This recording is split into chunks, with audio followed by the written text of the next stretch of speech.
Hello, everybody. It's Wednesday. Hey, I am ItsKim. If you have never seen this show before, hi. I'm ItsKim. This is my show. This is where I talk about things that I love.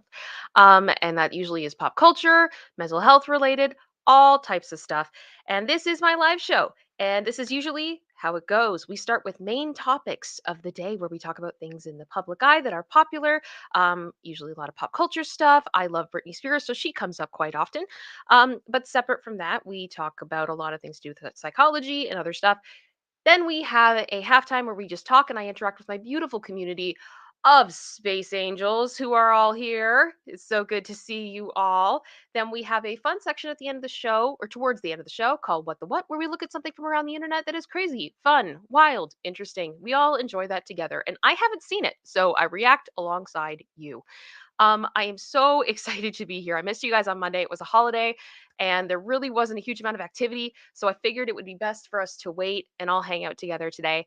Um, I feel like I have a million things on my mind I'm trying to remember. Make sure that I say them all right. Yes. Hello, replay crew. If you are here watching on the replay, there should be timestamps in the comments below so you can jump around and watch whatever you'd like, or you can watch this whole show in full. Um, I have to thank you guys right off the bat because some of you guys have been in this chat for a little bit waiting for us to go on. And I've got some thank yous I need to say to begin. Thank you so much to Meg S., who gifted 5 memberships to start. That's so kind of you. Welcome to the new Space Angels. It is so good to have you all. Thank you, Meg. Aria has been a member for 15 months. Happy Wednesday, everyone. Love the new emoji. I'm glad you do. I'm glad you do. We'll talk about all those in a minute. Carbonite Stardust sent in a super chat saying, slap the like button. It's like it's a cockroach that looks like a certain ex-boy band member. Okay. All right. Thank you, Carbonite. Beth S. has been a member for 7 months. Happy Wednesday. Happy Wednesday to you. King Bob, thank you for the gifted 1 membership. I hope you're feeling okay. I really do appreciate that. You with your always your 1 gifts that you send out. It's always so funny. General Scott, thank you for the gifted 5 memberships as well as the PayPal that you sent me. I so appreciate it. Thank you for being such a huge supporter of this channel as always. We so appreciate you. And King Bob, thank you again for the other 1 gifted membership. So producer sister, what does that bring us to for gifted memberships, if you don't mind me asking? If you've been able to, I've got. Yeah, sorry, my mic wasn't on yet. Oh, we are at 12. We're at 12? Mm-hmm. Sounds good. Sounds good. Not bad for 5 minutes into a stream. I will take it. I will take it. Well, you guys, I do want to let you guys know, in case you haven't already seen it, we have some new emojis for Space Angels. I have a few really fun ones that I love. The first thing we have is the swirl, which is just the logo of the channel. And I really wanted to have that available to you guys because I love the image. I think it's really cute. Then we have me lolling, then me holding a heart for much love, Lacey giving everybody a thumbs up, as well as Charlie giving everybody a thumbs up, myself holding a stop sign because as soon as I saw that as an option, I was like, I couldn't help but remember how many times I've literally been like doing a what the what, and I'm like, stop. It just worked way too well. And then the last one is me surrounded by fire. Similar to the this is fine meme. This is fine. This is fine. And I couldn't help it. I loved it. I hope this is great. Now, some of you guys, I already see it. You guys are asking, where's the warmth? Where's the tooth? What's supposed to be happening is anyone that has been a member for a year, you now have a warmth badge. Anyone who's been a member for 2 years, because we will get there eventually, we are going to get there, there is a tooth badge. Now, I can make the warmth and the tooth an emoji if you guys would like. We can do that. But yes, anyone who has been a member for over a year, 12 months, you should have a warmth beside your name now. No? Nope. I'm seeing a few people that have it. Like Jean Ricks has a warmth. Oh, I do have one. Yeah. Producer Sister's got I'm a one. sorry. It's all there. It is all there. All right. To say, I have been a member since the day you started. I know. I know. So I'm excited. I think I think the emojis are gonna be fun. I can add in the ones later on if you want. Yep, Wancho's like, there's my ones. There's my ones. I thought it would be fun. I thought it would be fun. But we do have quite a bit to go over today. We're going to start with the less, I'm going to say the less serious of the two stories, if that's cool. And that's the one we have featured in the thumbnail. Guys, we have another case now that we can say it looks like Justin Timberlake was unfaithful. Big shock, I know. But this one I find kind of interesting. And I wanted to go over it with you guys because I thought it was kind of a lot. But I did want to let you guys know this stream will include speculation and opinion and should not be taken as fact. Always do your own research. I have links in the description to a document that has all of the links that I will be referencing today. So if you have questions and you want to see why I think the way that I do, that's a good place to start, and also to give credit where credit is due as well. Hello, YouTube human reviewer. I know today is a bit of a minefield. I'm doing my best. We're trying today to respect the community guidelines.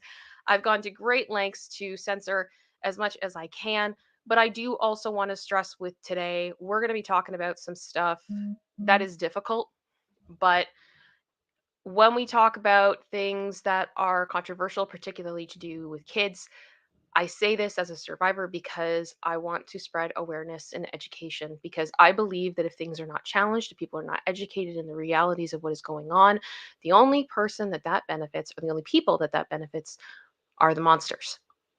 And I don't want that to happen. So we are doing the best we can to respect your community guidelines. I ask you to please not punish me for talking about things that are near and dear to my heart and I think will make a difference in the long run. And please do not send hate to anybody. I know you guys don't really do that. It's not really an issue that we have here, but it is a thing. So yeah, please don't do anything that would cause harm to people in real life. Not cute. So here we go. Well, the Daily Mail had an exclusive article that came out, I think, Sunday night. But I started to see things start to blow up about this story yesterday with international outlets. So, yes, Justin Timberlake allegedly cheated on Cameron Diaz with a Playboy model. And the Playboy model's name is Zoe Gregory. And she's done other things other than Playboy modeling. So this is the article. We'll go through it together. The former Playboy model Zoe Gregory claims she once hooked up with Justin Timberlake while the ex-back crooner was dating Cameron Diaz. Now, when we look at the timeline here, this is after Britney. Okay? So he was with Cameron Diaz for a while, and we're going to get into it as the article goes on, but there were other questions of him being unfaithful to Cameron. There were other situations. This is just another one now being added to this timeline. The blonde bombshell, who is now 49, told the Daily Mail on Sunday that she met Timberlake, now 43, at a party at the Playboy Mansion, and she was the first to make a move on him. Gregory claimed the Rock Your Body singer initially declined, saying he was dating Diaz. But when she further enticed him, saying the Charlie's Angel star was not with him now, he allegedly gave in. He didn't want to look like a wimp, she told the outlet. We both got in the grotto. We both got our kit off down to his shorts, and we ended up fooling around. The Korn performer clarified that she and Timberlake did not go all the way, but they did fondle and make out. Page Six has reached out to his reps for comment, but they did not immediately hear back.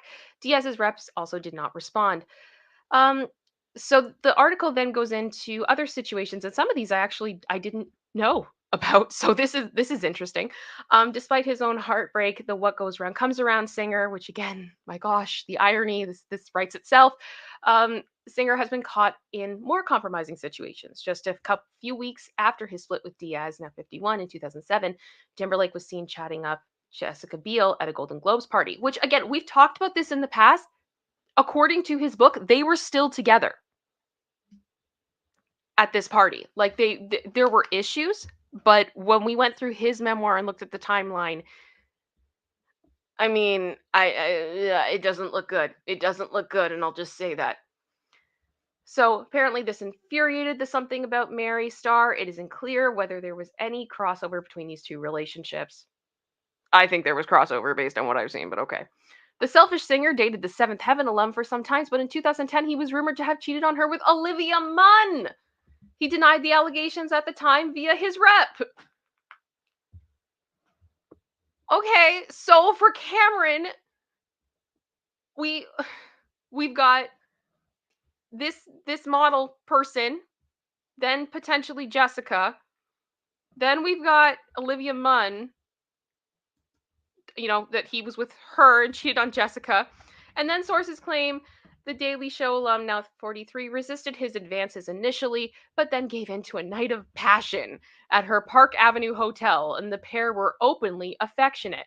Timberlake and Biel overcame that hurdle, going on to wed in 2012 and having 2 kids together. However, in November of 2019, the former boy band member was caught holding hands with then co-star Alicia Wainwright and being very flirtatious. I feel like holding hands doesn't really fully summarize that whole situation, but whatever, while they were filming a movie in New Orleans.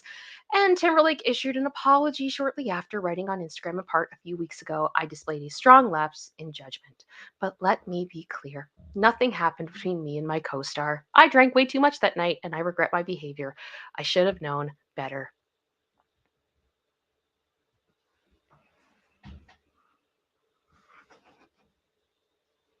You guys, I think this is just, I want to be clear.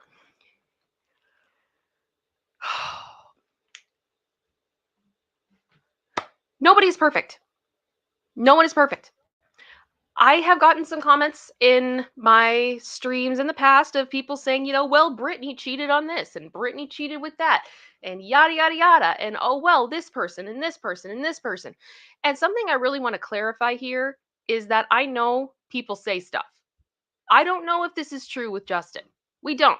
This is alleged. I have no idea. This Zoe, this model, just put out a book, and I believe, and this is part of what's happening, right? She's promoting the book, she's telling stories, and she's got a lot of other stories that are coming out too. Some involving one of Jennifer Lopez's exes. The list goes on. But what I'm trying to say is that when it comes to Justin Timberlake, the difference between, let's say, Justin and Britney is that Britney openly admitted what she did with Wade. She admitted it. She admitted it. And not only that, she told Justin. And the two of them dealt with it. They moved in together. They had a relationship. They continued their relationship. The issue I have with this situation is that Britney isn't painting herself as a blameless victim. And that's been the image that Justin has given off for years. And it feels like now that the floodgates have started to open, that people feel more comfortable talking about this stuff because maybe they'll actually be believed now. I don't think this is going to be the last thing we hear about Justin. That's just my opinion. Again, one of the things I talked about before the book came out was that I was excited for the book to come out. Sorry, Lacey is are you lay down, sweetie? I want you to like fall. Lay down. Sorry. One of the things that sorry, get my thoughts together here. I got distracted. Before the book came out, I had heard rumors for years and years and years about Justin's behavior. I had no concrete sources on any of it, and therefore I didn't allude to anything specifically. As the book came out, many of the things I had heard over the years and have been told over the years were confirmed. I don't think we have hit the bottom of this yet. I would not be surprised if more things come out as we go. Lace, thank you. Sorry, she's making noise. I will bring her up to say hello to everybody in a few minutes. But yeah, that's what's going on. If you guys have seen that headline. So again, I don't think the story's over. I think it's going to keep going. And quite bluntly, Cameron Diaz and Britney, you both deserved better. You both did. particularly right now, I'm looking at Cameron. I honestly feel so bad for her right now that all of this drama is coming up. She's married, having her own life, she's doing her own thing, and I'm really happy for her. But oh my gosh, I can't imagine. I can't imagine what it was like for her, and I really hope that she's doing okay with this news, and that she has some privacy and can process this however she needs to, because this can't be easy for her. So that's the story on that one. I'll keep you guys posted if anything else pops up, but gosh, it's just ridiculous. Just absolutely ridiculous. Just checking the chat to see what you guys are saying about the situation here. Yeah, sorry, Carbonite just said that's my first red flag, self-pitying statements. Yeah, like an entire song. Wah, wah, wah, wah. Exactly. Exactly. It's just ridiculous. So ridiculous. Marcia said it's usually the guiltiest parties that have that deflection thing. Everyone else is the problem and not little old me. You know what's killing me too is that there is a new snippet of one of Justin's new songs that has come out called Drown. And I'm already seeing people say, "Is this about Britney?" And I'm like, if he's starting this again, I can't. Part of my issue with this is that I'm kind of thinking to myself, it seems behind the scenes, Jessica and Justin, by what has been reported, that they've been trying to work through issues. They're trying to stay a strong, united front. They want to stay together for their, they want to stay together. They want to be happy. They want to have a good um, dynamic for their kids, all those types of things. But that Jessica is getting sick of having to fix things with Justin. I don't think this is going to help. I don't think it's going to help. And I think if this stuff continues to come out, I feel bad for Jessica. I do. I feel bad for Jessica. Um, and then the other thing is there has been this rumor that Justin is going to be doing a tell-all interview. If Justin does a tell-all interview at this point, he's a moron. I'm sorry. How do you think this is going to go? Because if he gets up there and is like, basically, I'm innocent, and continues this whole thing, I can only imagine. I can only imagine. I don't think it's a good call. And this is just my opinion. I just don't think it's a good call. And I hope he doesn't. I really do. I hope he doesn't. It's ridiculous. Oh my goodness, you guys have sent in more support. Just double checking here. Jean Rick, thank you so much for the $1.99 super sticker. That is very kind of you. I'm just going to pull up the funding here so I can see it. There it is. It's the one up, the chomp chomp. Thank you very much, Jean Rick. And the one looks good on you. Daisy Girl gifted one ItsKim membership. Thank you very much, and welcome to the new Space Angel. Manda Panda gifted a membership. Thank you very much, and welcome to the new Space Angel there. Maria 24T sent in the super sticker, and it is of the puppy with, it looks like a bone. Is he like giving? I'm trying to like, that's so cute. That's so cute. Thank you very much, Maria. I so appreciate that. And Lisa P has been a member for 4 months. Much love. Emoji. Yes. Me with the heart. And then Lacey. Yes. I think what we will do, if it's okay with you guys, because we are going to get into the Ruby Frankie stuff next, which I am going to have to turn off the chats and really focus on what I'm saying. And it is a tough one for me to go through for multiple reasons. So I figured, should we have a puppy break first? I think we should do a puppy break. Lacey, can you come and say hello to everybody? Yeah, you're like, oh yeah, I'm down. Yeah. Got your bum. Here we go. Hey everybody. Can we get some Lacey emojis up in the chat? This is so exciting. You have your own emoji. You do. You have an emoji. She's like, what's that? Yeah. It was so cute. It was so funny because the artist who put them all together, I need to link them in the description because they were great. I just asked him, like, can I get emojis of my dogs? And I had to like send pictures over, and she did them all, and they were so cute. And yeah, oh, did you just burp into the microphone? Thank you. Thank you for sharing that with everyone. Okay. We ready? We gonna do the hard stuff now? We got this? Okay. Okay. Oh. I love seeing all the emojis. It's so cute. It's so cute. I'm not over it. I'm not over it. Alrighty. I think they look okay. I think they look okay. I think with the emojis too, guys, if you guys have like requests for emojis, I can definitely look into it. And see what I can do, because I really did enjoy working with this person that put everything together for me. And they said, let us know if you have anything else you want to do. So we can consider that. We can consider that. King Bob just said, where's the producer sister emoji? I've had a few ideas for that. One of those is having like a PS.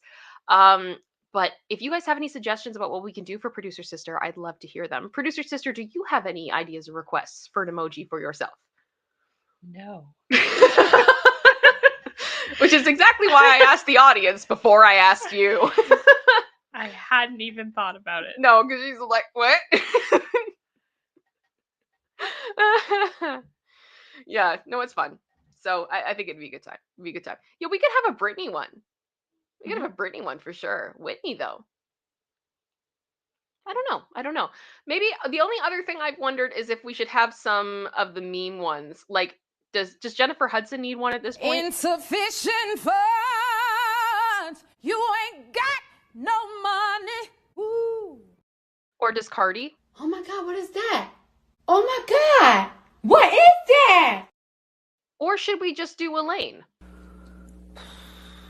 I'm trying. Many choices. Many choices. We could have fun with it. If I come back, I just see, ooh. The other thing I wanted to mention, and I'm gonna manifest this now. I'm manifesting it because it's going to take a bit for us to save the funds to do it. But we had joked last week, I think, about how some of us say what the what? Like Flava Flav says Flava Flav. So what the what? Oh no. Guys, Flavor Flav is on Cameo. I want to do it. I would love to see if he would be willing to do that. I would lose my mind if that was possible. So just so you guys know, stuff that, any support you're giving, I'm doing my best to try, and like, we've got to pay for the normal expenses for the channel to keep things going and everything else. But hopefully over time we can save the money, and I want to do it. I want to try. I don't know if it's yeah, I don't know if it's going to be possible because he may choose not to. But we can try. We can try. Oh, Kyle, yes, we need do it for Dion. We also had a vote for garlic bread and cheesecake. I love the garlic bread. That's amazing. Oh. Sorry. Sweet just said, girl, he literally voices Father Time on Yoo-Hoo and Friends. Don't believe I'm not saying that. I'm saying the fact of the matter is that, like, if I was to ask him, this would be a part of the show that I would need to have separated. I can't give him like royalties and everything else for it, right? And he may not want to be associated with our show. I don't know. So there's all those types of things. So we'll see. I don't know. I'm not holding my breath, but I am willing to try and go in good faith. Let me see here. We are going to start shortly with the other stuff. I did want to just say, because I feel like I don't say it enough, and I should, please make sure you are subscribed if you have not done so already. Please consider doing so. It's hard out here right now. It's bad. Also, please hit that like button. It makes a huge difference for me in the algorithm, and I would so appreciate it. And it is so good to see you all, guys all here. All right. Lindsay just said, I came back to puppy burps. I'm sorry. But I'm not. But I am. But I'm not. But she does it on purpose. She does.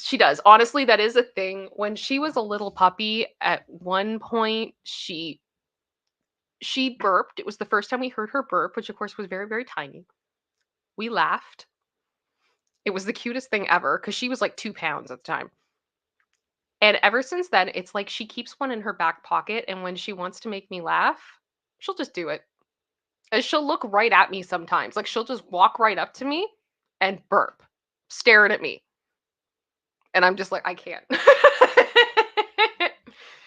She's amazing. She's amazing. Alrighty. So I am going to delay the chat here a bit and let's go into the Ruby Frankie situation.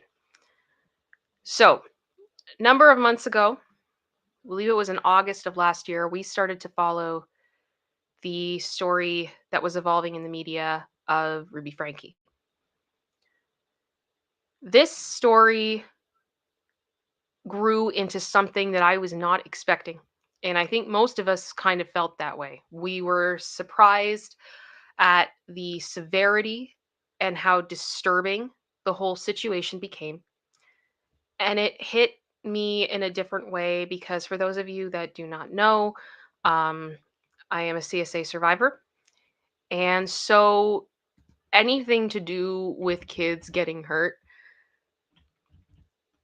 I think it affects me as it affects everyone. That there's a special level of, how do I put this? As my fella puts it, there should be a separate circle of the bad place for people that hurt kids.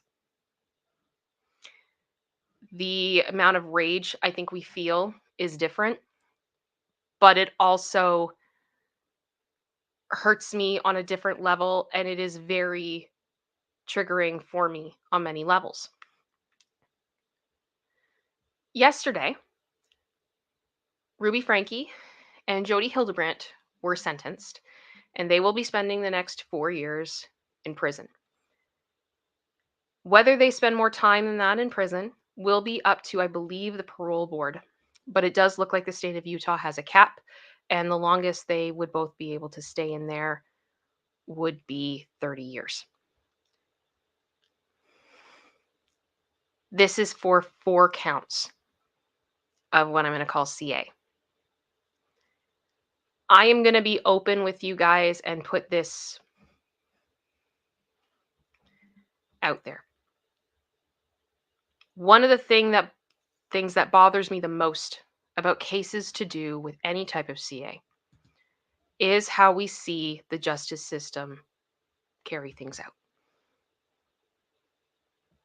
We're going to go over this saga a bit so we can refresh our memories as to how the heck we got here before we get into the specifics of what happened with the sentencing. The fact that it's possible that both of these women could walk away serving 4 years for what they've done is quite possibly one of the most disgusting things I've heard in my life. Something I struggle with as a survivor myself, especially as one that never was able to get, justice or closure of my situation whatsoever. I see stuff like this and I go, you know what? I'm kind of happy that didn't happen, because I can't imagine having to go through everything that these kids have had to go through to find out that what was done to them, to the state of Utah, is only worth potentially 4 years. Especially when in the United States,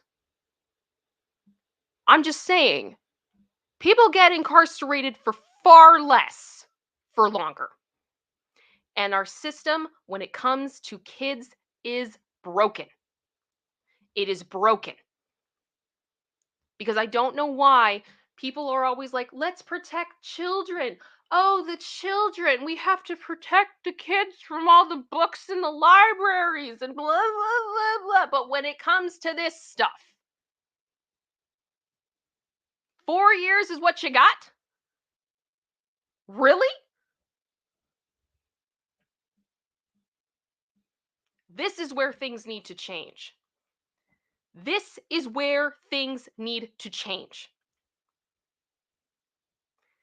So that is kind of part of the rage I am dealing with right now. I hope this makes sense. let's go through things. Let's see where we've been, how we got here. Let's go. So this is a saga I have brought together. This is based on all of the sources of all of the streams that we have done through this, as well as things that have since been deleted and blah, blah, blah. I have done my best. Here we go. How do we get here?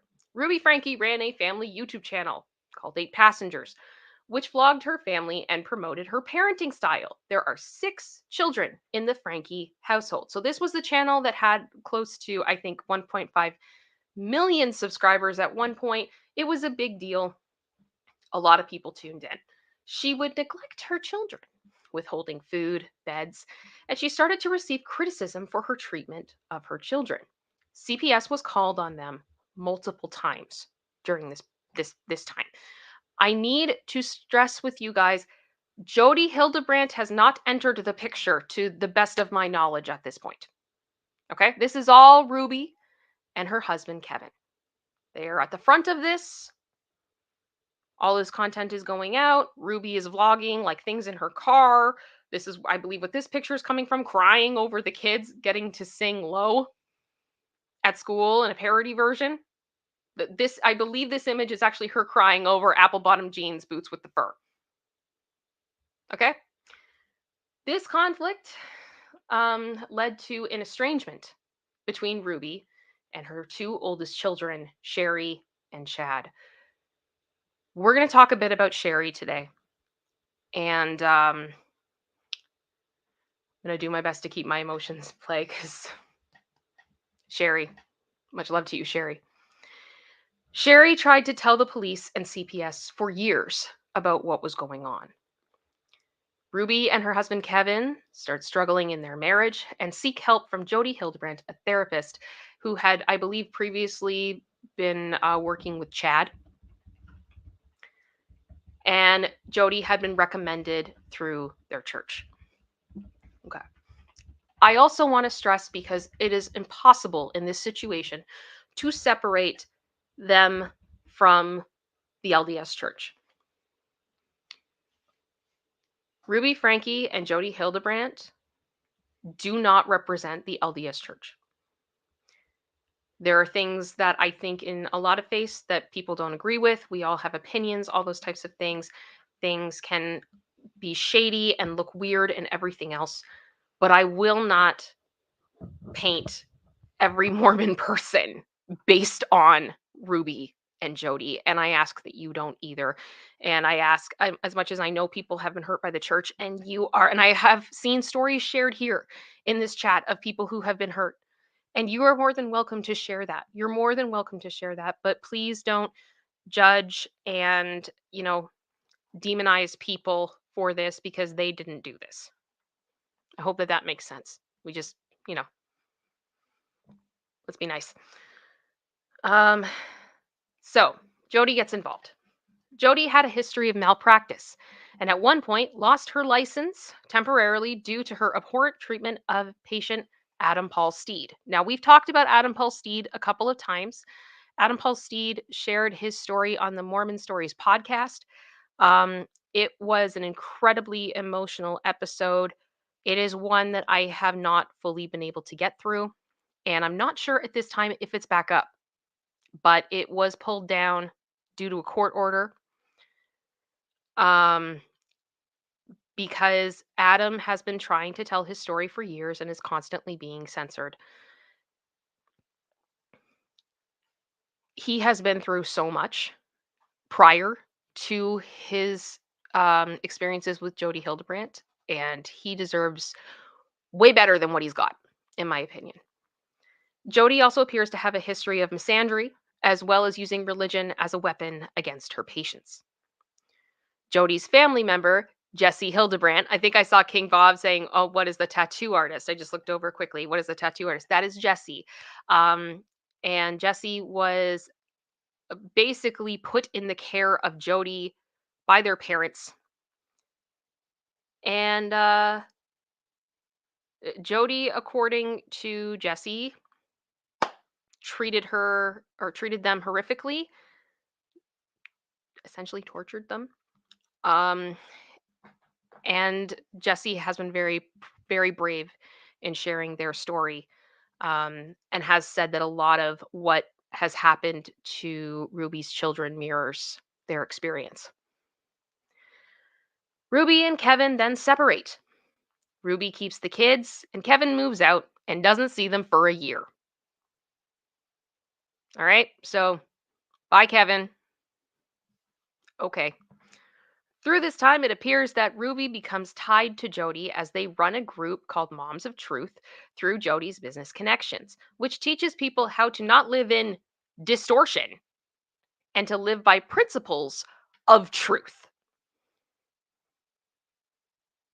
It is a whole bunch of word salad I'm not even going to repeat. It's just absolutely ridiculous. It's just, you might as well just go blah, blah, blah. It appears through this time the mistreatment of the children only intensified. One of Ruby's children tries to run away. He gets caught. The same child then finds the bravery to run away again, escaping Jody's panic room, and goes to a neighbor. The neighbor then calls the police, confirming horrific injuries, and said that the child appeared to have been bound and detained, is the word that he used. The two youngest children are hospitalized for their injuries and for malnutrition. Jody and Ruby are arrested / charged. In court, they allegedly blame the situation on the children. That got leaked to the media. It shouldn't have, but it's out there. The children are relocated. We believe that at least some of the children were cared for by Sherry, the older sister, but we cannot be sure of this. And there's a lot of reasons for that because, quite bluntly, we shouldn't know where the kids are, right? I'm not even going to get into that. There were a lot of people that were obsessed with finding out where the children were. And I'm like, not our business. All we need to know is that they're safe. They're safe. Sherry confirmed that they were safe. Let it go. Ruby's house is then raided by police.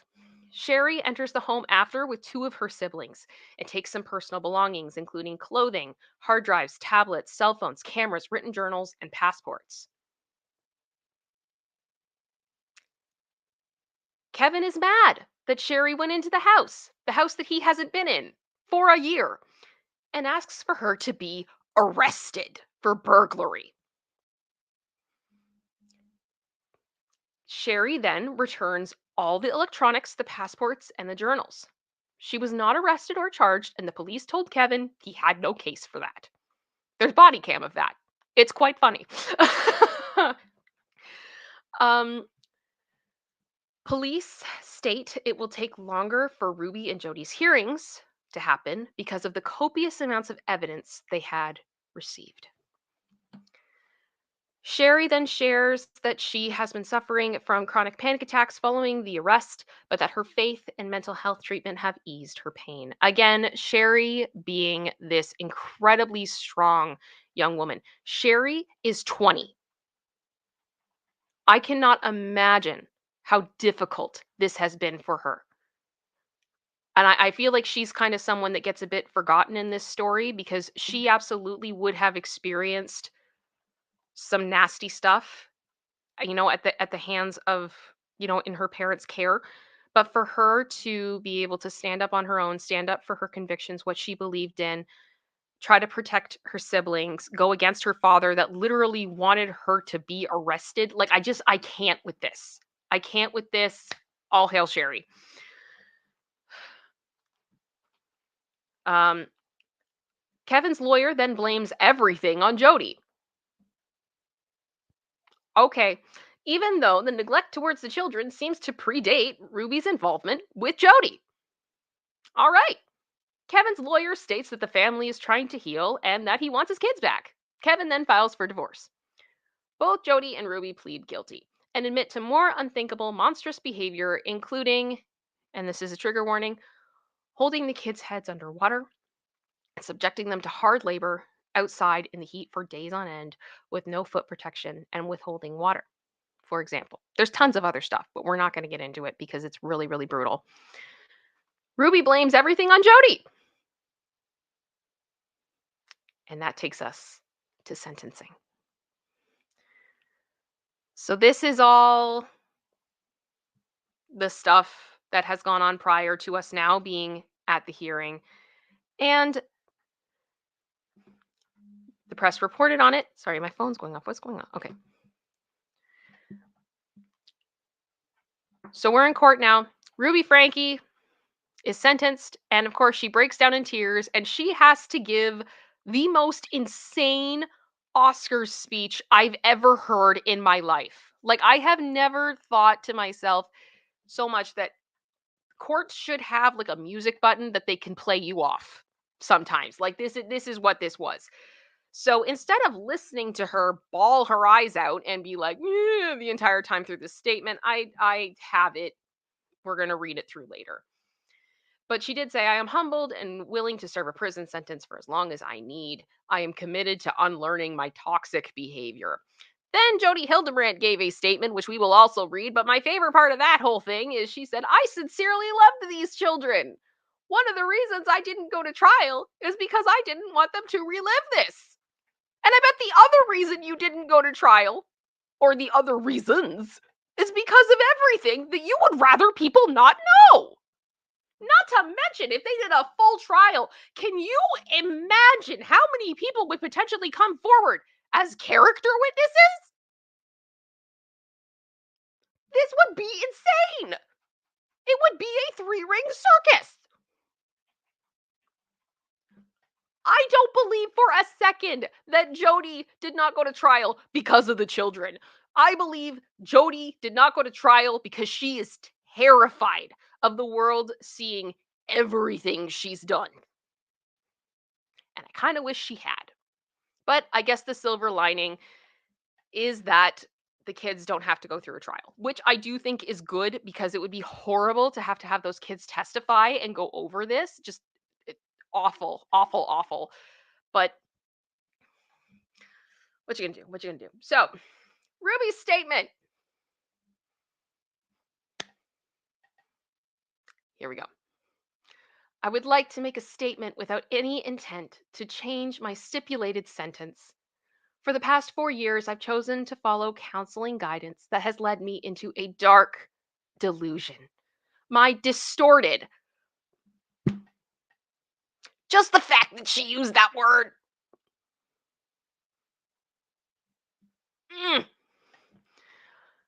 My distorted version of reality went largely unchecked, and I would isolate from anyone who challenged me. So that statement in itself, it clearly did get checked. You got told by multiple people that you were like not doing the right thing, including your own daughter. All right. I was led to believe that this world was an evil place, filled with cops who control, hospitals that injure, government agencies that brainwash, church leaders who lie and lust, husbands who refuse to protect their children who need to be hurt. My choice to believe and behave in this paranoia culminated into criminal activity for which I stand before you today, ready to take accountability. How many thesauruses did this woman look through? I'm sorry. Just sorry. I did look over at the chat very quickly there, and I just saw Delulu Land. Here we go, all aboard the Delulu train. Please forgive me for my tone shifts.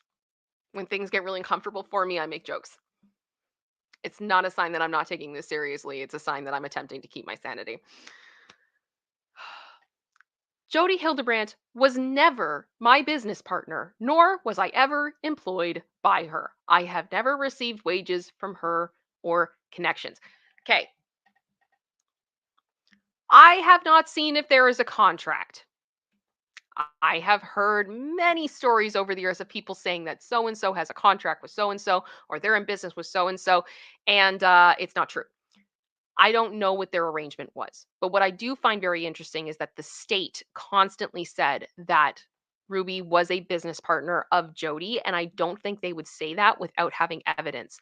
Also, prior to the Connections website being taken down, Ruby was on it as, I believe, a mental fitness coach or something like that, whatever she called the people that worked alongside her.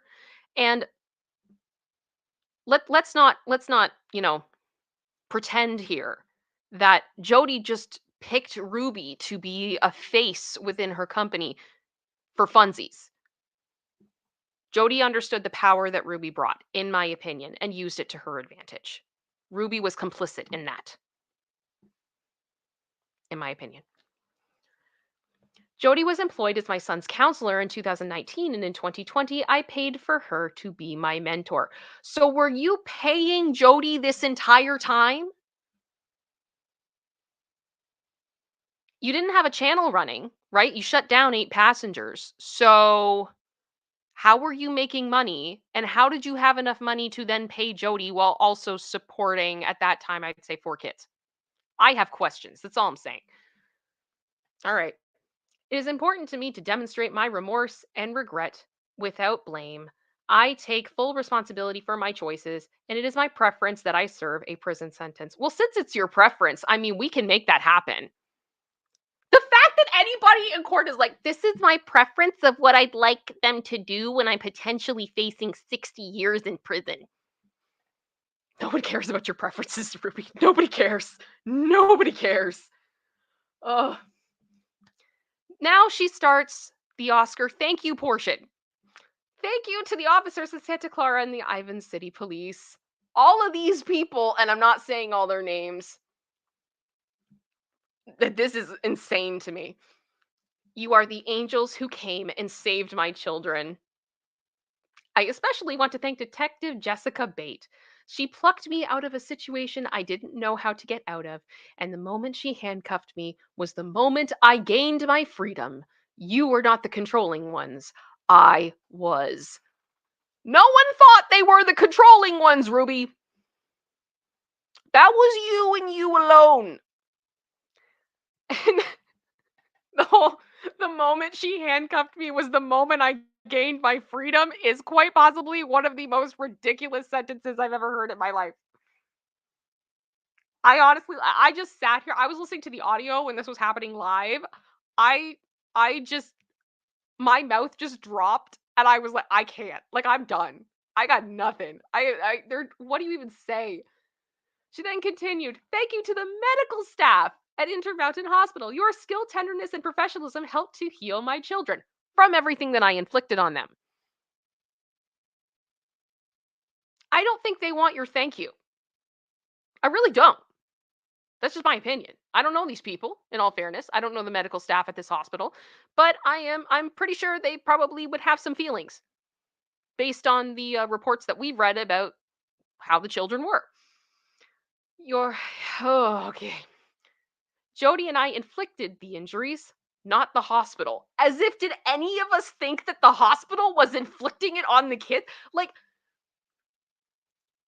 guys, the Delulu up in here. It's actually kind of embarrassing. Thank you to the Utah Division of Child and Family Services, the Kids Justice Center, the judge, and other key adults. You've gathered my children under your wing and offered them love, compassion, and encouragement. You were not the ones who were doing the brainwashing. Again, nobody thought that, and they wouldn't have had to do that if you were a decent parent. I don't understand this. I do not get it. Thank you to my bishop, Tom Hawks, and the state president, Jim Nelson, for reminding me of the Lord's love of the lost. This is also where I start yelling because Jody was recommended to them by their church. Are you telling me that these people had no idea that Jody had a history of malpractice, including losing her license for an extended period of time because of her treatment to Adam Paul Steed? Why are you in this thank you speech? This is absolutely ridiculous. So much pain and suffering would have been avoided had I followed and heeded your counsel. I was the one who was deceived, not you. Okay. Thank you to the Washington County Prosecutor's Office, Ryan Schwam and Sham? How do you say that? I can't. I'm sorry. The legalist. I'm so sorry to Ryan. I'm so sorry to this man.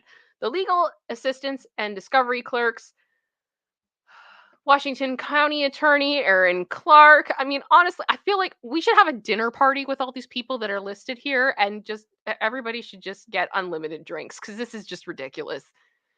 Eric, you exemplify to me how justice and mercy are meant to coexist. My charges are just. They offer safety to my family, accountability to the public, and they did show mercy to me. All right. Thank you to my attorney. Like, this is exactly, producer sister. When does the music start? When do we start playing her off the stage? I have never heard a statement like this in my life.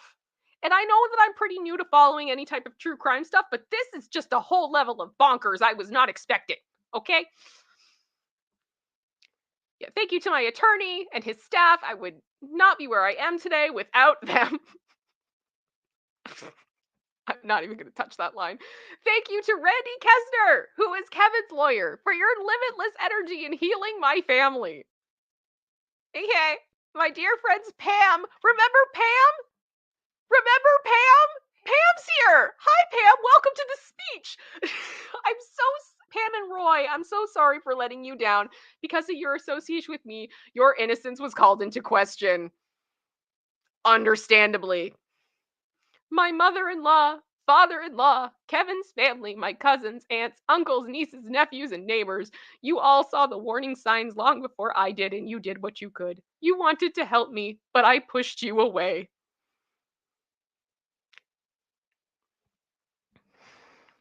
There have been multiple people. Okay, I shouldn't say multiple.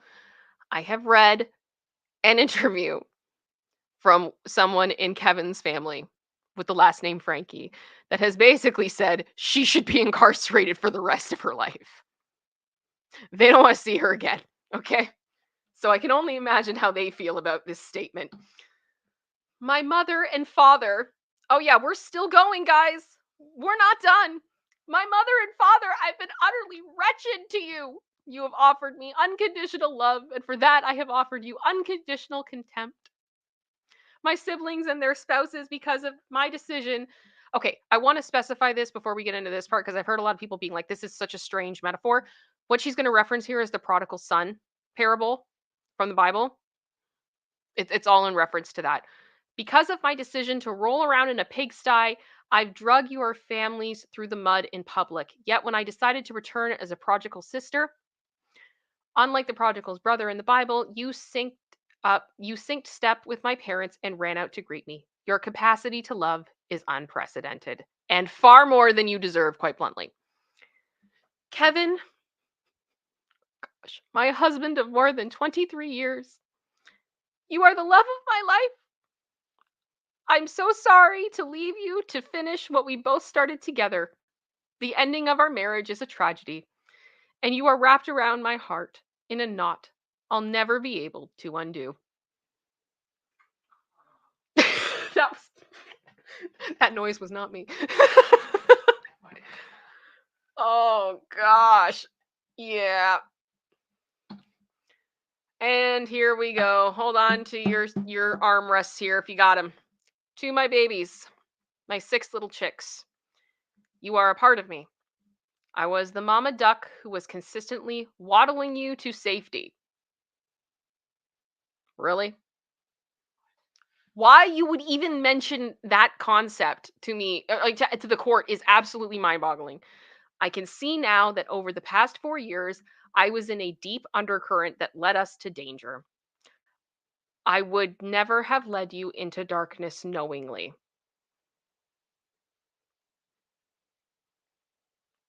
Was there seriously no point in anything you did that you questioned whether or not what you were doing was hurting your children? Not even when you held them down underwater when they were probably screaming and crying in terror and in pain? You would never lead them into darkness knowingly? I think you knew. I think you knew. I was so disoriented that I believed dark was light and right was wrong. I would do anything in this world for you. My willingness to sacrifice all for you was masterfully manipulated into something very ugly. I took from you all that was soft and safe and good. I took from you your mother. How terrifying this must have been for you.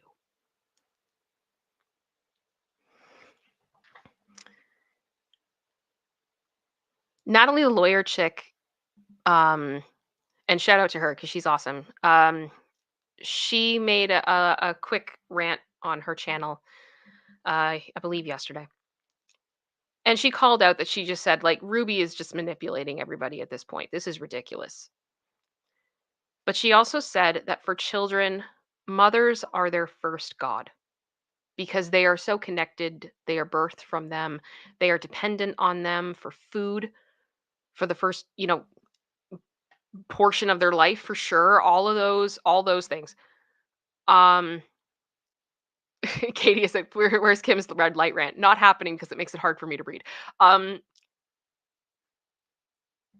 So Natalie was just explaining that for kids, this type of a betrayal with the mother is just so horrible. So horrible on an almost spiritual level. And I think we have to keep that in mind here. She then continued her speech saying, I will never stop crying for hurting your tender souls. You are so precious to me. I'm sorry.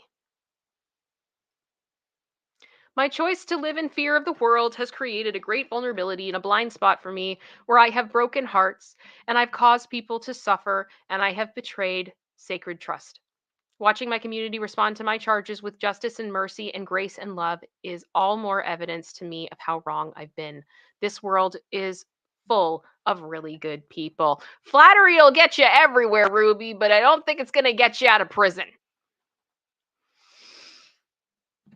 I honestly, okay, before I just do the last part there, I honestly wonder how many of these people that are listed in this ridiculous speech are pulling a Taylor Swift right now, being like, I would like to be excluded from this narrative because I would be infuriated if I had been close to a situation like this and my name had been in this. Thank you very much.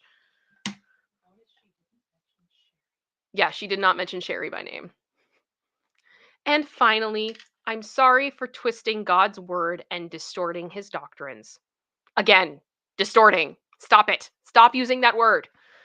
My greatest desire is to stand in his court someday, spotless and confident. I mean, I believe in forgiveness. I'm gonna leave that. I can't. I don't. Judge Walton, which is the judge that, said she's guilty. I know that standing before you today is a necessary step towards that end. Thank you to you and your staff for facilitating my opportunity to take accountability and answer for my charges. I am humbled and willing to serve a prison sentence as long as it takes to continue unraveling all of this information I have believed and bought and swallowed and acted out. And for my family to heal and for the community to heal, I understand this is going to take time. I'm committed to continuing my learning until all of my toxic layers are shed, and I am ready to re enter as a contributing member of our beautiful society.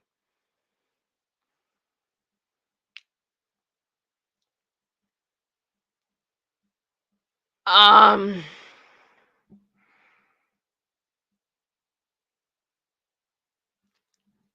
Has anyone ever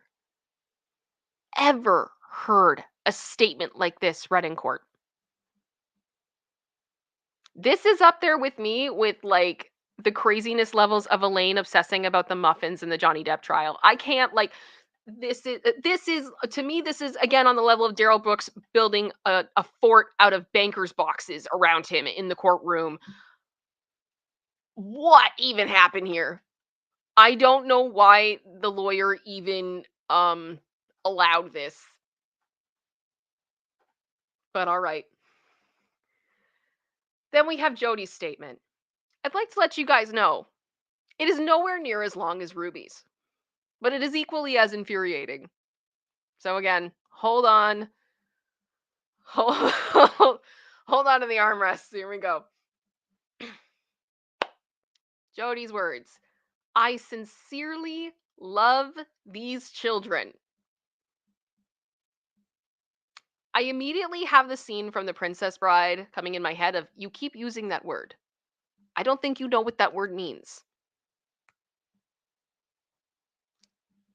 I don't believe that Jodi Hildebrandt, based on the things that I have heard about her, is capable of love or loving someone. Because the way that she loves people is she destroys them. That is not love. That may be your definition of love, but that's not what it is in Webster's dictionary, and therefore is not what it means in the real world in a courtroom. The delusion of this first sentence makes me want to throw things. I desire for them to heal physically and emotionally. From what, Jodi? From what? At least Ruby was like, I can, admit to what I did, that I did these wrong things. She then said, one of the reasons I did not go to trial, and we read this part earlier, is I did not want them to emotionally relive the experience, which would have been detrimental to them. Again, Jodi, that's probably not the reason you didn't want to go to trial. I'm guessing that maybe there were a few other reasons. My hope and prayer is that they will heal and move forward to have beautiful lives. I am willing to submit to what the state feels would be an appropriate amount of time served to make retribution as an outcome. That's it, y'all. Do we see? Okay. Yes, was Ruby's statement ridiculous, long-winded, and like an Oscar speech? Yes. But what I will say is at least Ruby recognized things that she did that were wrong. There was an I'm sorry in there. There was an apology in there. Jodi, what is this? There's no accountability. There's no referencing of what you've done. There is no apology. Basically, you just are still, I sincerely love these children. What? Why did you even bother to talk? I wouldn't have said anything. Ugh. Now, this was my favorite part. The state attorney said the following regarding Jodi at the sentencing hearing, and I don't feel like this is getting enough press, so I'm just going to read this lovely thing. This is going to be my favorite thing to read out of everything we've read so far. Here we go. After being caught, Ms. Hildebrandt has shown little to no remorse for her actions and telephone conversations that will be provided in full to the Board of Pardons and Parole. And when she knew to be recorded, she repeatedly claimed that she is the victim and the children are the perpetrators. She's gone so far to say that the things said in this proceeding and covered by the media today will be full of lies.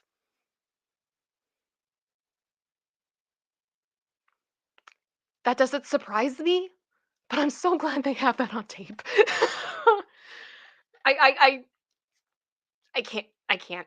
The combination of three factors make this event a significant threat to the community. The first is the severity of the ABUSE she caused to be inflicted on young children. The second, her attitude, that everything she did was justified and that she is being wrongfully imprisoned. And third, her training as a therapist and aptitude for using online resources to convince others to follow her guidance.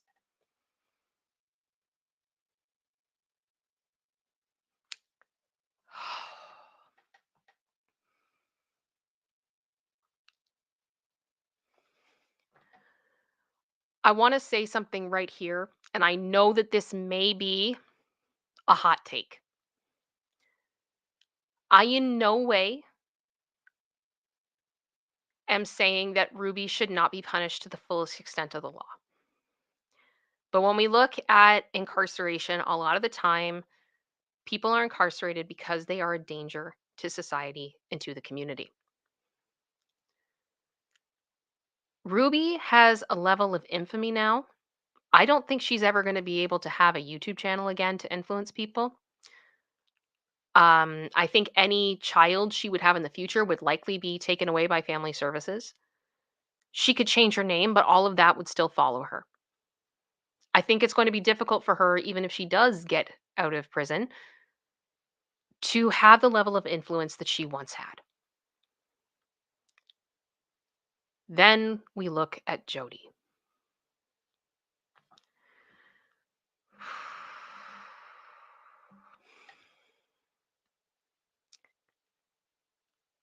I've written some of this down because I don't want to miss anything. When it comes to Jodi, I hope she never sees the sun again. I am no mental health professional, but she displays so many narcissistic and psychopathic tendencies, it does not surprise me that she thinks that she was falsely imprisoned. Because she has distorted the world around her so much to think that she is blameless for what she has done. That type of mentality is dangerous and terrifying. And she obviously has the ability to be able to turn the charm on and manipulate people. And through this whole situation, how many times have you seen Jodi Hildebrandt's name in headlines? People don't search Jodi Hildebrandt. They search Ruby Frankie. They search 8 passengers. Jodi is the footnote that comes around in the background afterwards. She's been doing this a long time. Based on what we know, and I want to stress this, this is my opinion. This is my opinion. This is not fact. This is speculation. This is how I feel. This is what I believe. In my opinion, her treatment of Adam Paul Steed, Jesse Hildebrandt, and Ruby's 2 youngest children are comparable to attempted unaliving. The state attorney said in court yesterday, heaven only knows how much longer he, as in Ruby's son who ran away, could have survived after being caught. Adam was arrested and imprisoned falsely. Jesse was tortured. The goal with these kids and these people was not to fix them, it was to break them. And it was to break them partially, and in a lot of ways, actually, no, so she used it fully for all of them, using religious dogma, using religious doctrine being twisted, all those types of things, to essentially hold these people in almost like a hostage situation to their eternity. The goal was not to break them for just now. The way that she thinks was breaking them for eternity. That is a level of evil I don't even know how to describe. And this is part of why I wanted to cover this story, because I have attempted to talk about this a couple of times, and there's always people that kind of like think that I'm being a little, off about this. Religious trauma is a whole other beast. And it's one that people don't understand until they've been in it. And it's one that you have to look at situations like this to understand how deep and how bad this can get. Jodi Hildebrandt, in my opinion, could very easily become a cult leader. I don't think Ruby could.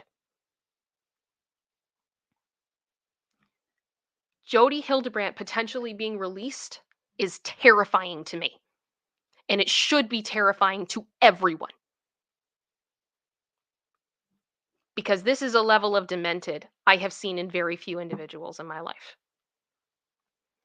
And again, she's kind of being swept under the rug. So what I'm trying to say is that Ruby deserves everything that is coming to her and more. Everything. I don't want people to think that I'm like, oh, let Ruby off easy. They should both just not get out, ever. And again, I sit here and I go, why is all of this only worth 4 years in prison, potentially? I got nothing. I got nothing. I think in the case with Ruby, Ruby needs to be made an example of with the dangers potentially of family YouTube channels and the exploitation of children, all those types of things, 100%. Jodi,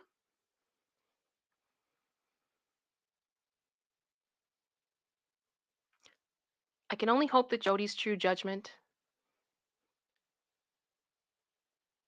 will continue far past this life, and that she will never be given an opportunity to hurt anyone else again. I actually was speaking with a few people that I love yesterday about this, And one of them said they wouldn't be surprised if Jodi ended up becoming like a leader within the prison. And I find that hard to argue with, quite bluntly. I could see that over time. So I guess for me, I hope Jodi's in solitary, where she can't hurt anyone ever again.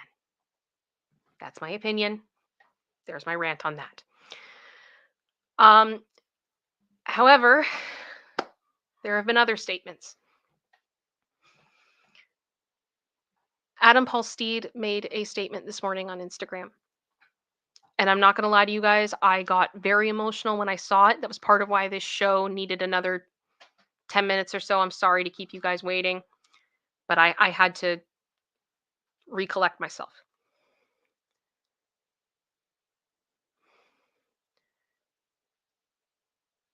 When I watched as much as I could of Adam's Mormon Stories podcast,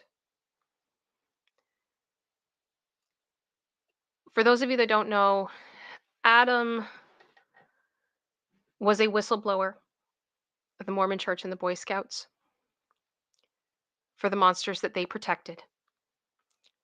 And these monsters were people who hurt children, and he was one of those kids.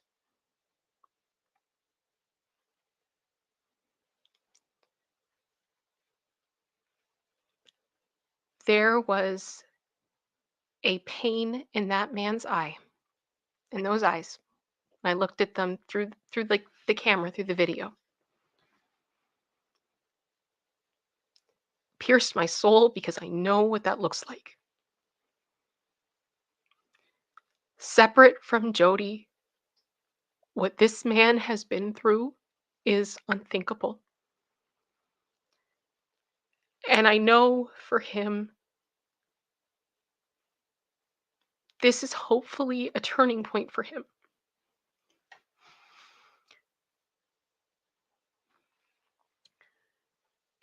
I don't remember the quote exactly, and I can't pull up the video to get the exact quote. But he said something to the effect of that for him, the validation of what happened to you, people believing you and understanding and things being proven in court, etc., because his case was proven in court. His monster was prosecuted. That he said that's what helps the crazy. That's what almost partially gives, for him, it was a huge part of him trying to heal from what happened to him. Because he was validated and he was believed. And he got to have that experience again yesterday. So I want to read this statement to you guys. It's not all of it. It's a very long post, and I'm going to do my best. I think he's highly emotional. There are already some edits that he's done, but there's spelling stuff and everything. I'm going to do my best. So, the prosecuting attorney who has seen the redacted files of Jodi Hildebrandt's relationship with my ex-wife and the hurting of my children invited us to walk with him into the Ruby Frankie and Jodi Hildebrandt sentencing court. We ended up sitting in the front row, only feet from where Ruby and then Jodi sat in chains. My children, who had the courage to be there, watched the truth come out in a stunning way. Emotions were very high. It was a very difficult thing to do, but a very healing one, especially for my daughter, who's experienced horrific hurting because of Jodi, but who she hasn't seen this woman as an adult now that she is almost 18. So it's very brave of his daughter as well to be in that room. Yesterday in court, Jodi sat chained only a few feet away from my family, a victim family.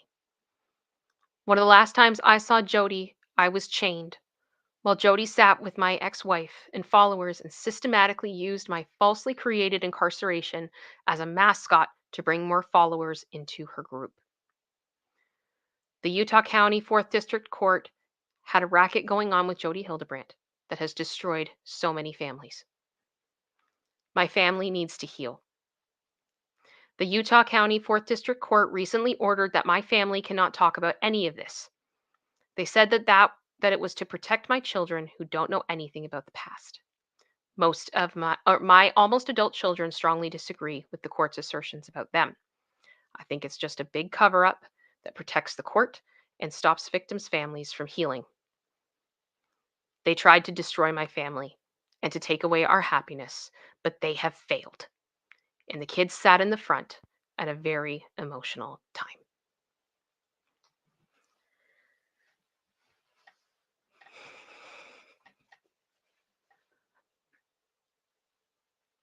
I cannot imagine how difficult it was for them to sit in that courtroom, but I genuinely hope that this has given some healing and some closure to Adam and his family. Now, the other person that I know you guys are going to want to hear something from is Jessie Hildebrandt. I follow Jessie, and I just want to say right off the bat, Jessie uses they, them pronouns. I'm going to do my absolute best. If I slip up, it is not out of disrespect. It's because I'm overwhelmed, and this situation is very emotional for me, and my brain sucks. Jessie has not made a statement at this time. I've been following Jessie now through a lot of this story on their profiles. And there have been a few times where Jessie has had to take a social media break because of how difficult and emotional all of this has been. I am guessing that may be what is happening right now. And that's why we have not heard anything from Jessie at this time. If Jessie does make a statement, I'll do my best to let you guys know. But I think all of us just absolutely loved them. Just seemed like such an incredible person. And I think I can speak for everyone when I say that I wish them the best as they navigate through this incredibly difficult situation. And I can only imagine how they must be feeling right now, because it must be incredibly difficult. But something that I did want to touch on, because we've talked about it through this saga, as my closing point with this, and I will get off my soapbox. One of the things we talked about, I think the last time we talked about Ruby and Jody, was that I was seeing a lot of dialogue on the internet talking about the kids and saying that they were irreparably broken.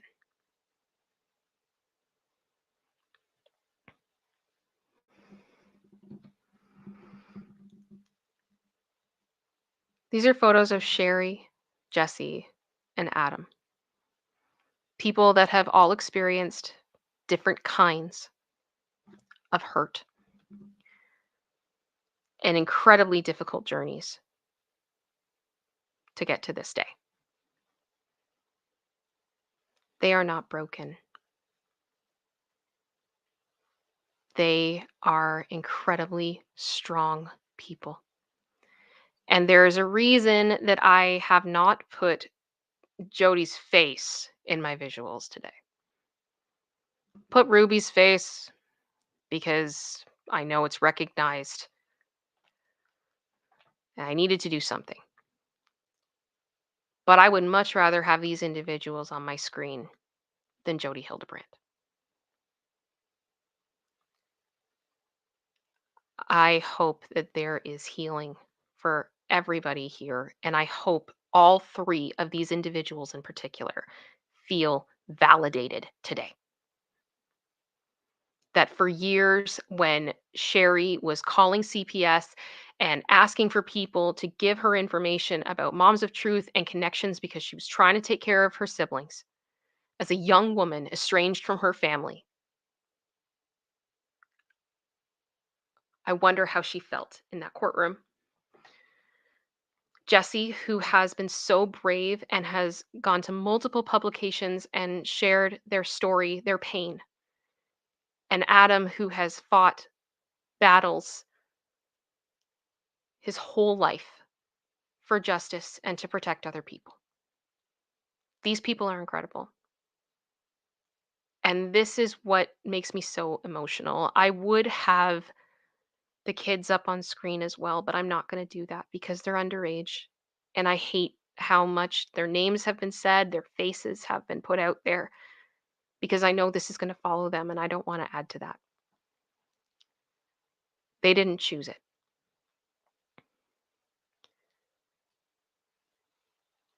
As much as I am truthfully unhappy with the way that sentencing went, because I think these women deserve to have the book thrown at them and to not even have parole be an option. And I feel like in cases where there's cruelty towards children, I think any cap should be thrown out the window. That's my opinion.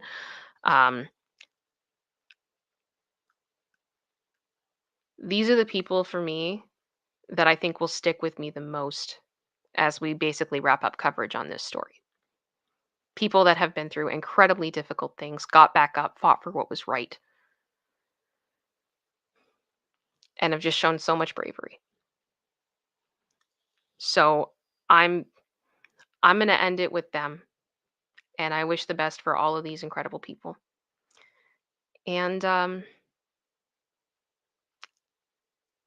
I think the reporting on this story is going to slow down now dramatically, and we will have to move on to other stories. But I did want to thank you guys so much for sticking with me through it, because it has been a difficult one. And I hope that I have covered it well. And for those of you who are survivors that have come to my streams for the coverage, I hope that this has, I guess, been an okay experience for you. I hope I've done an okay job. And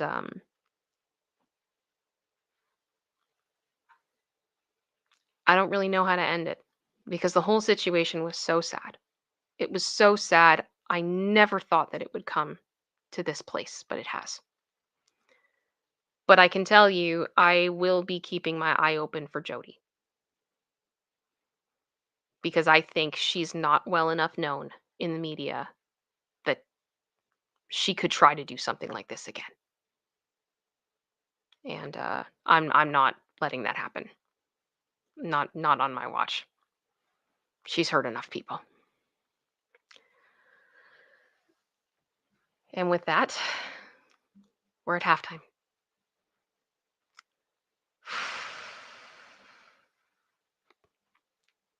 I see the love in the chat, guys. Thank you. Thank you. Producer sister, I know I've been talking for a while. Do you have anything you want to add or say? Not specifically. I think you pretty much covered it. Mm-hmm. I appreciate that. I am going to thank you for the support that was sent in through all of that. Is it Anya? I hope I said your name right. Anya Celine. Thank you so much for the super sticker, which is it's the puppy going number 1. Thank you so much. I so appreciate that. It's very kind of you. Thank you. And then Carbonized Stardust sent in a super chat. Thank you very much for the $13.99. Excuse me as I queue up the world's smallest and most vile violin, which I assume that came in during the Oscars speech. Yes. Now that we're through that, was that not one of the most insane things you've ever heard? Like, she just kept going and going.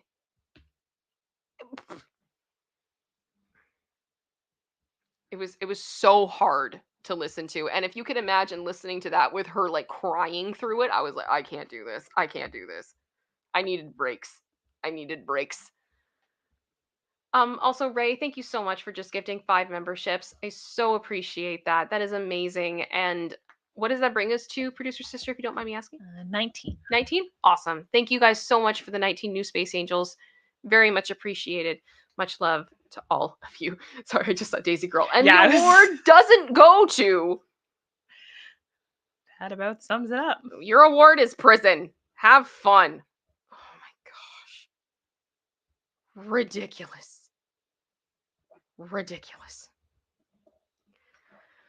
Yeah, it's very hard to take anything she's saying seriously.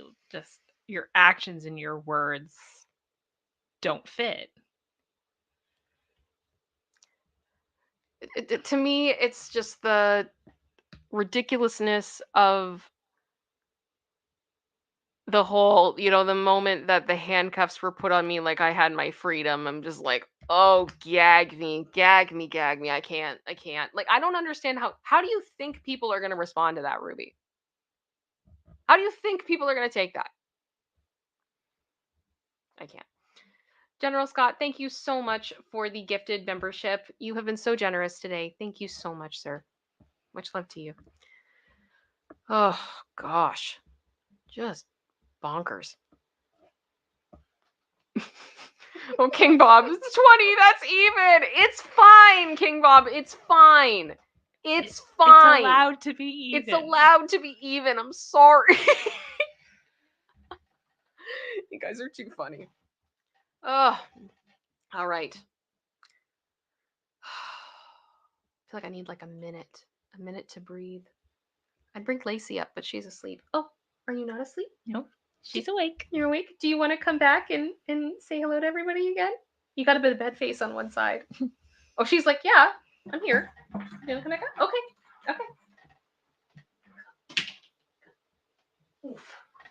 There you are. Here she is. Double Lacey today, because I think we all need it. We all need it. Yeah. Puppy cleanse. Stephanie, you're right. 100%. I can't hit your comment to put it up right now because I'm holding her. I hope that's okay, but I see you. Yes. She's like, we get to stop hearing about this story now. I know. We've heard about it so much. We just talked about it so often. So often. Right? Right. Actually, I wanted to show you guys. I got a new little collar for her. It's like, I don't know how well you guys can see it because you have very floppy ears. Position you. Directions. Directions hard. Yeah, it's like a plaid kind of tweed thing. It's very Chanel, which I thought was very cute. It was like, that's perfect. That's perfect. You're so fancy. You're a fancy puppy. All right. Go back down. Okay.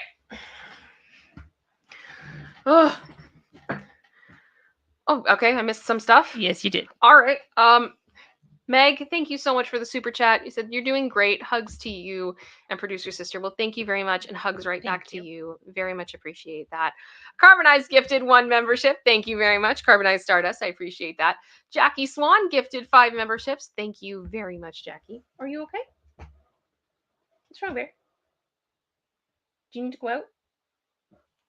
Sorry, she's standing and she's looking at me. Producer sister, Yep. would you be able to assist Lacey? Yep. Thank you. Okay. Producer sister's coming. You just have to be patient for a second. She's just taking your headphones off and everything. So we don't rip wires everywhere. Because that would make a mess. Thank you very much, Jackie. I very much appreciate that. It's very kind of you. And thank you to Samantha, who just gifted another 5 memberships. Thank you so much, Samantha. That is so generous. You guys have been amazing today. I so appreciate all of it today because I'm double checking here. I'm pretty sure. Oh, I don't know. We were flagged. Now we're not. So I don't know. Hard to tell. I don't know. But yes, that means we're up to 31. Thank you very much, General Scott, for doing the math for me because I'm bad at that. I'm bad at that on the fly. And Bob, King Bob, I hope you feel better. I hope you feel better. Oh, Ray just sent in a super chat as well. I admire your strength, ItsKim. Thank you. I appreciate that. It doesn't feel like I have it, to be honest with you. Oh gosh, KDR74, were you able to find the E.T. Lewis stream? If not, no worries at all. Okay, I can tell you, I thought I had it uploaded somewhere. I did not. I have my tank of a computer down here that I need to take into the repair shop to get fixed. I've done a partial backup on it. I don't think I've done a full backup on it, but it is saved on this thing.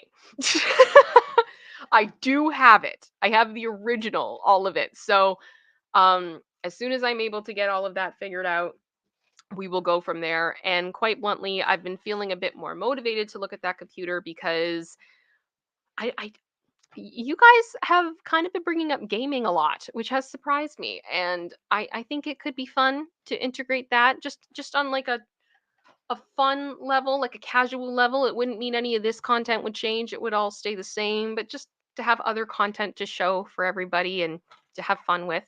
I would probably be focusing on what's called cozy games or comfy games, which are games that are just chill because heaven knows we need that. And I actually discovered this for myself a couple of months ago. I was playing some of my just games that I love. And yes, she's still staring at me. Bear, what is going on? I think I might know what's going on. Do you want a cookie? Is that what's up? Is that Yes. okay? I mean, you did have a big breakfast.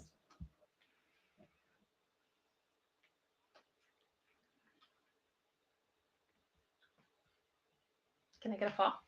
Good girl. I don't know if anybody could see that, but it's fine. Boop. Thank you. There you go. Okay. Sorry. Sorry, but not really, because I hope you guys find it cute.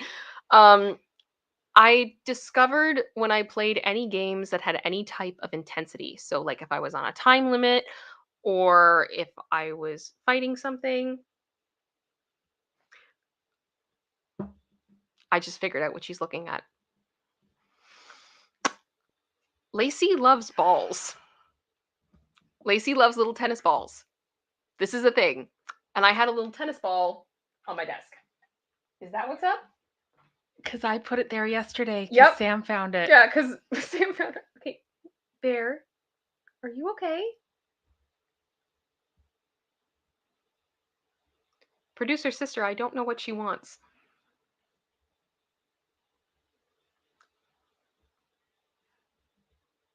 Trying to figure you out. Do you want to sit with me for a bit?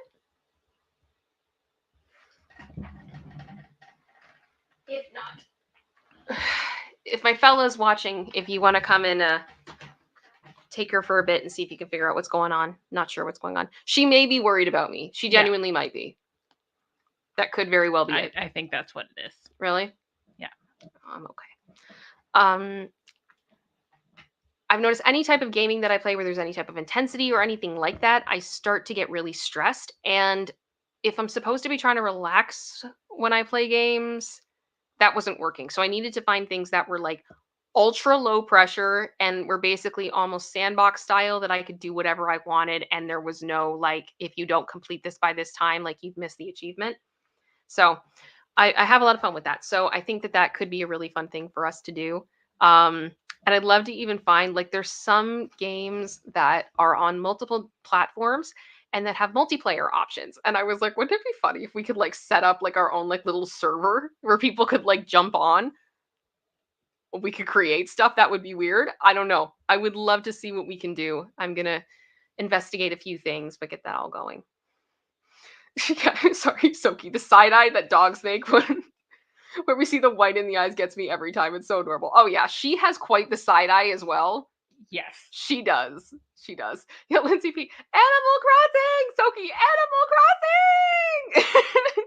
That would be good for you. Thank you, Lindsay. I think it would be fun. I think it would be fun. And I would want things that everybody could participate in if they so chose. So even if it's something that you're like, you've never really done gaming before, it's no pressure. It's not like you have to develop like some crazy skill set type thing to be able to do it. Like we should all just be able to have fun. It's a good time. It's a good time. Let me see here. Yeah. You guys are so cute. Sophie, she wants the microphone. No, honestly, I think she's done a few little motions to me for behavior she's been trained to do for me. So I think producer sister was bang on. You okay, little girl? Okay. All right. We're all good. Sorry, Soki. Animal Crossing. I haven't played in at least a year though, so my neighbors are probably all dead by now or have left the island. Oh gosh. I played Animal Crossing like a couple Nintendo consoles back, but I haven't played it recently, so I don't know. Yeah. Oh, Amber Whitfield, how much did I miss? I just got here. Well, to start, we have new emojis for Space Angels. So if you are interested in becoming a Space Angel, you can either join membership today or you can allow gifts in your account because we tend to have a lot of gifts given out here. So if you're not in a position where you can afford a membership, you are welcome to do that. And very likely you will end up getting one at some point. We don't get to choose where the memberships go, but we got a very, very generous group of people here. You right there, Bri?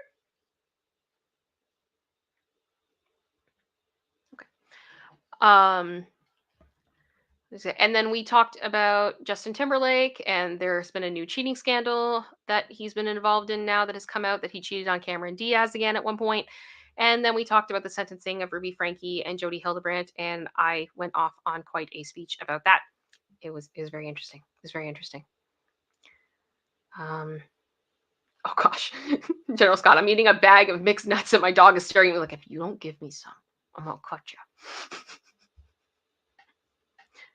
I mean, can you get them a snack? Maybe not the nuts. Maybe we could do a snack. Let me see here. Yeah, Ray.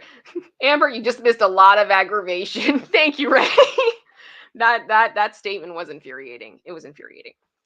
I did also want to let you guys know, Space Angels know. One of the things that I do in the members only section, I did it last year, is I cover a lovely competition called Eurovision. Now, I wanted to ask, put a 1 in the chat if you don't know what Eurovision is. And also, good. General Scott got his dog a snack. Excellent. Yeah, so yeah, put a 1 in the chat if you don't know what Eurovision is. And that'll kind of let me know where everybody is at this point. Yeah, Cheryl just put a tooth. I know what it is. Eurovision is a competition that takes place mostly in Europe. We are going into the 68th season of this competition. This is an institution. This has been going on for a long time. And the fastest way I can explain it is like if American Idol and the Olympics had a baby. So every country that participates, and this year we have 37 countries participating, sends an original song and an artist to perform the song. They then all compete for bragging rights to win the competition and to win Eurovision. The country that wins Eurovision gets to host the following year. Eurovision is known for many different things, but it is a very diverse and very interesting competition. It is a competition that you can come to and you can find some of the most incredible songs you've ever heard in your life, some of the most amazing performances you've ever seen. Absolutely mind-blowing. Lose your mind, stand for life. This is now become my new identity, etc. Or there also are bands that look like orcs from Lord of the Rings. There was one year that Ireland sent a Muppet of a turkey to perform. We've had what's the other good examples? Producer sister of crazy. Oh, gosh. It's basically the definition of and then things went weird. Yeah. My personal favorite entry from last year was a group from Croatia that dressed up in drag to make fun of dictators. You literally never know what you're going to get. Yeah. It could be anything. It's any genre. Absolutely insane. And last year, what I did was I reacted to every song in the competition, and then I streamed live the semifinals, both of them, and then the final. And those of us who took part had so much fun. It was an absolute blast, and I am so ready to do it again. But I know that now with membership, there's a lot more people that are in it. And the thing is, I do it in membership because of how much I have to do to protect from copyright, because it's very difficult. There was one country that was very upset that I covered their stuff at all and tried to fully strike my channel for basically talking about them. So we're dealing with that. We're dealing with that. It's not going to happen. But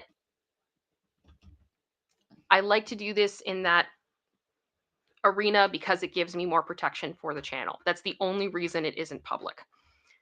And it is so much fun, and I love to do it. And producer sister and I filmed the first episode yesterday of the reactions. So I'm still in the editing stages with it. But that is going to hopefully be going up by the end of this week. And I mean, there's still a few things we've got to figure out because I'm dealing with different sound levels because now we have producer sister in the soundboard and I'm using a different program. So it's not going to be perfect in the first bit, but it is going to be fun. And if that's something that you're interested in, I want to let you guys know, if you are a space angel, that is all going to be available to you as well. All of the coverage from last year is up. It's still there. And I even did a, let me see here if I can find it quickly. I made a little clip show. It was so much work, and I wasn't able to really do the other two just because of timing. I'd love to see if I could move things around this year and do it differently. But I summed up the semifinal, the first one, with a whole bunch of clips, and it was a lot of fun. And I would encourage you guys, if you're curious about whether or not you would be interested in this content, this is a good way to tell if you would be. So I'm going to put that in the chat. So if you are a space angel, you can see this video right now. And it's like not even 8-minute video that just goes over what the semifinal one was, all the jokes associated with it, and all the fun associated with it. And it's fun. It also has the iconic moment of me throwing a Kleenex box at her from over the screens in slow motion. It actually also opens with a joke, with a reference to Lewis's ET video as well. That's in there too. It's a good fun. It's a good time. It's a good time. Let me see here. Doro just asked, are the songs for this year ready? Okay. So one of the things that we briefly explained in the first episode is that sorry, General Scott. Yeah, I know. That was like, you lived for that. It was awesome. It was funny. And totally not planned. It was not planned at all. I have it slowed down at one point, so it's like, it's really great. What happens is the 37 countries that are competing, they all have different ways of selecting songs. Some countries are boring and they have an internal selection process, meaning they hire people that then go, let's find somebody who we're going to send. Then there are some countries that will have their own show like The Voice, and then the winner of The Voice gets to go. That's part of what they win, that they get to represent their country. And then there are some countries that do full out mini competitions, like mini Eurovisions themselves, for them to all battle it out, and then the country all votes on who goes. Sweden does their own called Melodifestivalen, which is one of the most insane competitions I've ever seen in my life. It is like, Sweden does not play. Sweden does not play. Mm-hmm. They come to win every year, and it is fierce. Yeah, Carbonize just said, so like American Idol that way. Exactly. So there are some countries that do that and some that don't. And because they all have different processes, there is a window of time that they can submit. And I believe that that is from the beginning of January to the end of March. Everything has to be submitted by the end of March. Some of them give dates. So we know for Sweden, we'll know who's going to Eurovision in the finale of Melodifestivalen. And so whatever date that finale is, that's the date we're going to know. And one of the things that I do with my coverage, that I've made this decision, is I will only cover songs, or I will only react to songs once they have been uploaded officially to the Eurovision YouTube channel. The reason I do that is because in the past, there have been songs that, let's say, they win their competition. Albania is a perfect example of this. Albania has their competition, whether or not, I can't remember if they vote as a country or not, but there is a competition for it. So obviously you see the winner perform, that's the song that's going. But sometimes these songs go through rewrites, or the instrumental changes a little bit, or there's a dance break added. Yes, hello, honey. Big yawn. All those types of things. And there have been situations in which songs have been announced, this is going to Eurovision, and they submit it, and Eurovision goes, this doesn't meet our standards of quality. You can't bring this. You have to change it now. So if I had just reacted to that, for example, it would be nothing like we see in the finale. So what was the point? So that's kind of the idea. Let me see here. Doro just said, I will watch all your videos, but I'm going to have a Eurovision party with my friends and I don't want any spoilers. I mean, this is going to be full of spoilers, unfortunately, but it's a good time. It's a good time. And we'll have our own little party as well. It's always fun because for whatever reason, the finale of Eurovision is usually like within a day or so of my birthday. So it's always just like, it's Eurovision party is my birthday. That's just what we do. That's what we do now. It's a good time. And for those of you who are new, part of my love of Eurovision, I discovered Eurovision by accident as a Canadian. We don't participate in Eurovision, but I found it and I became obsessed. And I was given the opportunity to actually be a part of a choir that was used in a song that competed in 2021. And we came in fourth. So I have a story as well. Like I have a video of a story time of that in the members only section as well, of the time I sang at Eurovision. Because it's fun. It's a good time. It is a good time. So that's what it is. And members, you will start to see that content coming in. Come join the party. It's a good time. It's fun. We'll have fun. Let me see. So case in point for that, there are 25 songs that have been announced that are going. Only 5 have made it to the official Eurovision playlist. So that's what I'm doing. We're going by that one.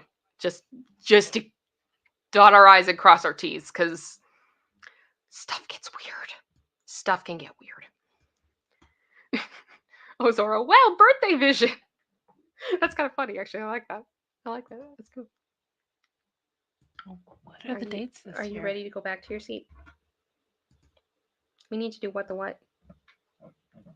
We need to do what the what. We've been going a long time. Yep, we're one day off of your birthday this year, Kim. Yep, exactly. It's okay. It's fun. It's fun. It's cool. I enjoy it. All right. Are we ready for what the what? I know this is going a bit longer of a show, and I'm sorry about that, but if Ruby hadn't have gone on for as long, it wouldn't have been as long. So blame her. We had to let her keep going. I can't play music on this. I'm just going to give you a minute to stretch and stuff in case you need to like get some water or something. Okay. So today's What the What was kind of inspired by some comments that I've heard from people while we've been doing other ones. Okay. So in the spirit of people saying, how do you clean that? What? Or some of the random crap we've seen. Oh, this is going to be an adulting moment. Yep. Adulting moment for sure. All right. Let's throw this up here. Okay. Lacey, I love you so much. Mommy's okay. Do you want to come back up in your seat, or do you need to go stretch or something? You want to go up in your seat. Okay. One moment.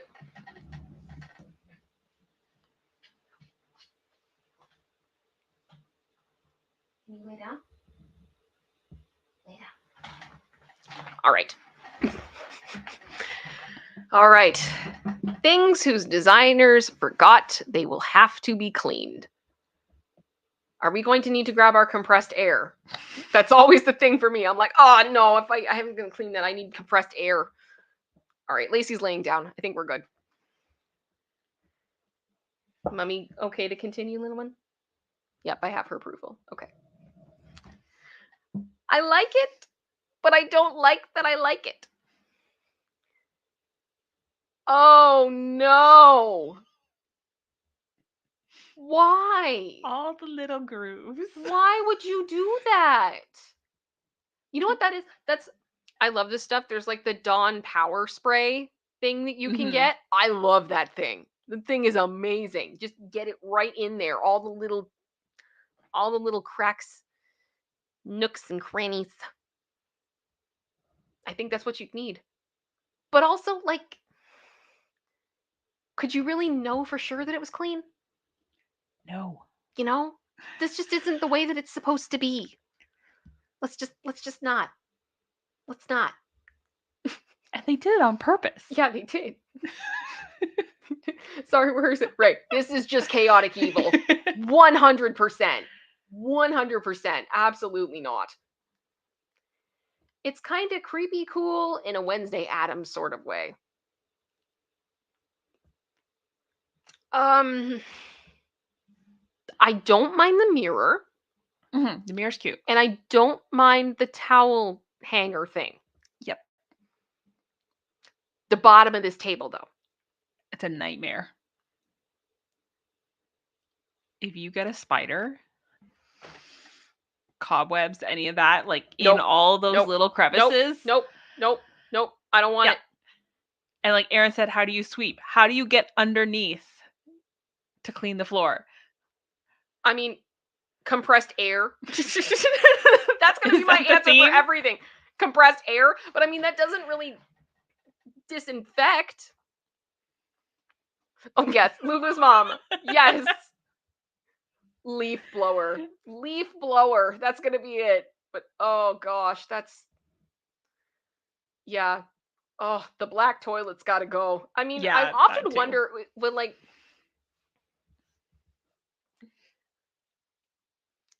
You know how sometimes over time, some toilets, depending on the material they're made out of, kind of yellow a little bit? Mm-hmm. Right? Like if it's not like a pure porcelain type toilet. Are black toilets more forgiving on that front? I have no idea. I don't know. We've never had one. I've never had one. No, because we've always had...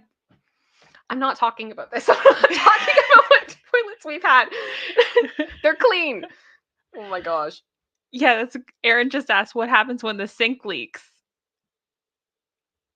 How do you get under there? You buy a new table. You buy a new table. That's it. It's over. Like, because it looks like a sink too, but I can't really see much of a sink area. It does go down. Yeah, a little bit. But it's the same top, which I mean is normal with a white one.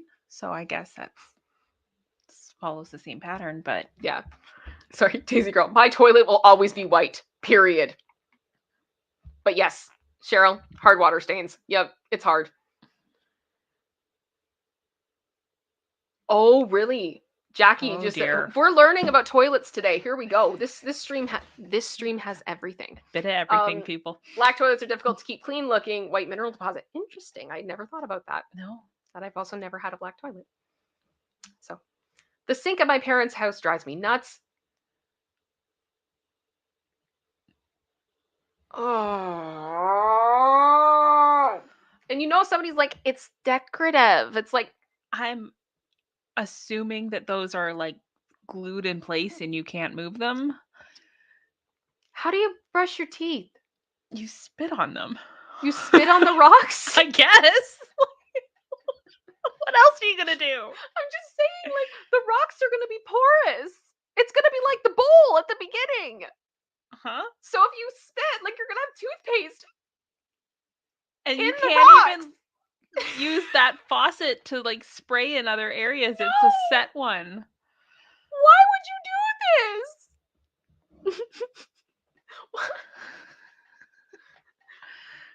I hope that they're not permanently glued. I really do. That you can like... That's almost worse though. Somebody added it for they think it's decorative. But it's not. Producer sister, we have done things in our lives to decorate bathrooms that are trendy and things like that. Like everybody had seashells everywhere at one point. Not in the sink. You had to have a bowl of seashells in the middle of your bathroom counter for some reason because it was aesthetic. I don't know. But they all got really dusty too.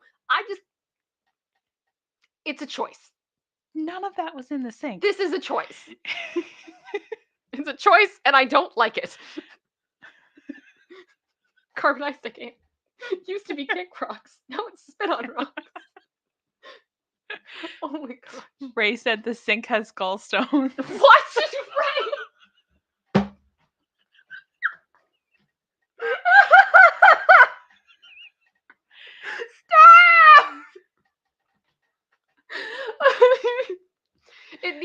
them removed. Yeah. It needs We to need a have them removed. gallstonectomy. No. Okay, we gotta keep going. We gotta keep going. Yeah, we've got stuff. I'm so glad we have this emoji now. It makes me so happy. The stop emoji and the fire emoji. They're everything. They're so good. Okay. Oh, I didn't think we'd have this many opinions on this, but we do. We do. Oh. Sorry. We're adulting. Yeah. Ugh. This is the worst thing I've ever seen. I die in that place with rhinitis, sinusitis, bronchitis, asthma. I never get over the fact people have carpet in their bathroom. No, it's shaggy. Yep. Why? No.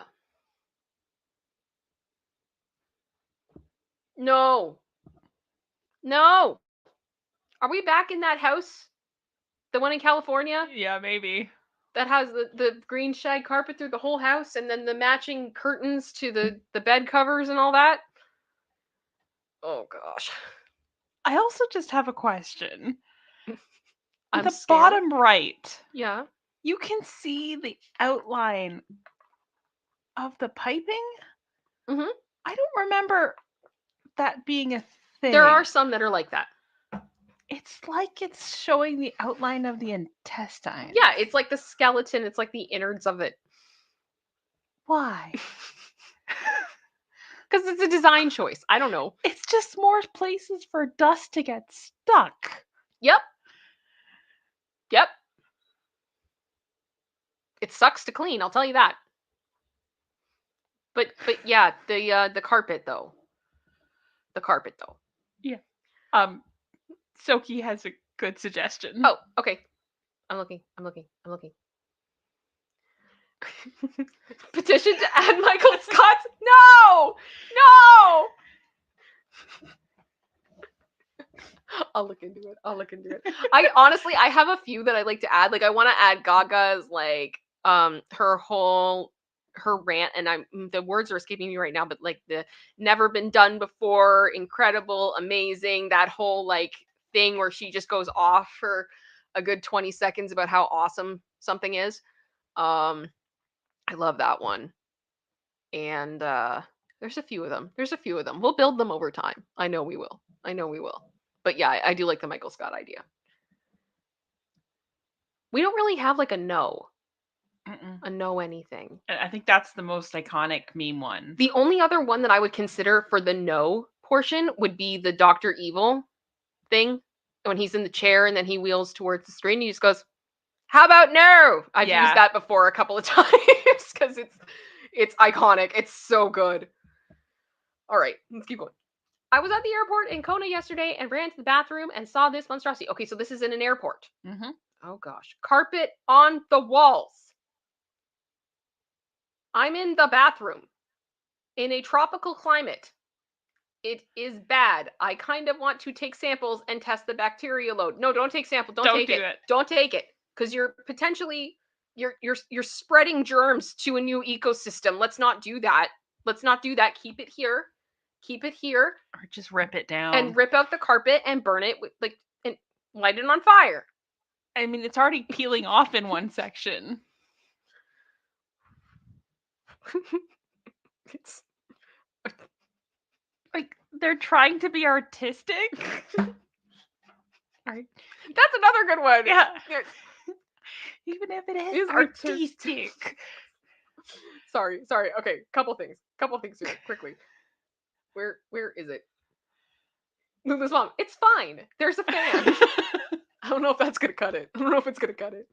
No, just that joke producer sister was just referencing is I'm a massive Muppets fan, for those of you that do not know, and I absolutely love Janice has some of the most iconic Muppet lines ever.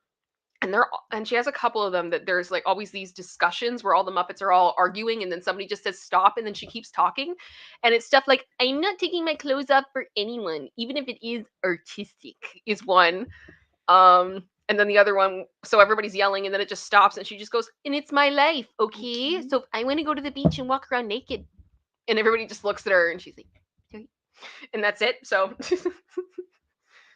it's artistic of the walls. That's yeah, General Scott, that wall just gave me chlamydia. Chlamydia, your dad's here. Craig Ferguson's interview with Robin Williams, guys. I'm not kidding you.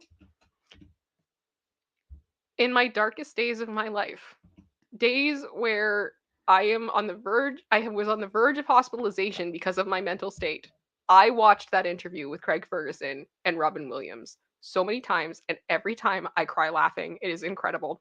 It is so good. It is worth it. It is amazing.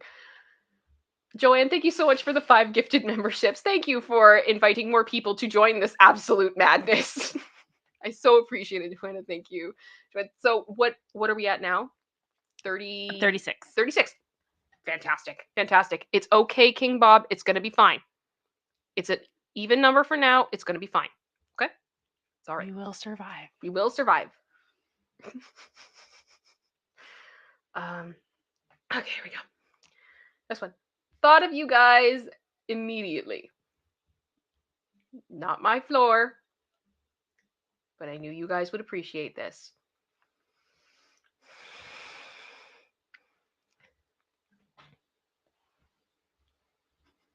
So I'm having like a physical like reaction, like my heart rate and everything. General Scott, I can't. General Scott, thank you for putting King Bob at rest. Thank you for gifting the Giving 1 him membership. peace. So appreciate that. I have a reaction to this because on our main floor there is a tile. What is that tile called? Oh gosh, I'm blanking. It's like a stone type tile. And it has deep grooves. And then the actual tiles themselves are also porous. So things get into those grooves. And I don't think anyone will be able to explain to me why you would choose to put that flooring in a front hallway as well as a back hallway, living in Canada where there is different weather seasons that get messy. You see where I'm going here? It's travertine tile. Travertine tile. It is a mess. It is awful. And I have had to get very creative with cleaning that because it's a job that's never done, first of all. And It just gets stuck in the grooves. I have had to scrub each of those tiles individually. It's awful. Swiffer doesn't cut it. It's not going to do it. You need like a power mop, and I use a lot of like vinegar and Dawn on the floor. It just goes on and on and on. We now have a Roomba that is also a mop. So now we send the little Wally out to clean that. But I just look at this and I go, that's mean. That's It's mean to awful. whoever has to clean that. That's horrible. That is actually horrible. I hate it. Thanks, I hate it. I hate it, and my back is hurting looking at it. It's just awful. Absolutely awful. I'll never understand why some faucets are designed like this. Oh, yeah. And that just gave me the confirmation that that is not the kind of faucet I want. Ew. Thank you. I mean, why are some faucets like that? I don't know, but it's a big trend. Like, Can someone in the comments, if you know why people do this, can you tell us, please? Like, I'm literally in the process right now of getting a faucet. My sink got delivered this afternoon while we were on the show. So I've been looking for a faucet, and there's so many of these. I don't understand. Yeah, I don't get it. I don't get it. I honestly, I would love to understand. I'd love to understand, but I don't. Silky, Yeah. you have one like that. Do you like it? How do you keep it clean? How Mhm. does it work? Enlighten us. Faucets, how do they work? I did want to say, though, Jackie just said it's supposed to be filled with grout and then sealed using cleaner that won't release the seal, then live in denial and ignore it. Yeah, ours was not sealed. There's no sealing. That ship sailed and is on another continent. It's not here anymore. Okay. There's an extensible head, so I guess it helps guiding it. Okay. Oh gosh, Project Metal Music. I used to work in a restaurant and the kitchen had one and I hated it as it's a nightmare to clean. And that's what I was going to say. I worked in a fast food place at one point and we had one like that and I hated it. I hated it. I didn't like it. So, yeah. I don't know why. Oh, okay. Tread Lightly just said I had to have one similar to a commercial kitchen and make it easier to clean plates without filling up the sink. Yeah, but how do you clean it though? The plates are clean. The faucet's not. Mm-mm. I don't know. It's so weird. Hotel sink in South Africa. Okay. Oh no, no, no, no, no, no, no, no, no, no. I feel like this is something you'd see on the set of a Lady Gaga video for Art Pop. Mm-hmm. Like it's so. I mean, I get what they're going for. It is beautifully done. It is stunning, but that should be on a wall as an art piece and not a sink. That's my opinion. That's another one I should get of memes. Is that's my opinion. I feel like you're gonna need a toothbrush or something to get in all those little crevices. Yep. Oh, Denise, are we having a? Do we need Cardi? Do we need Cardi? Let's bring out Cardi. Oh my God, what is that? Oh my God, what is that? Yep. Hands.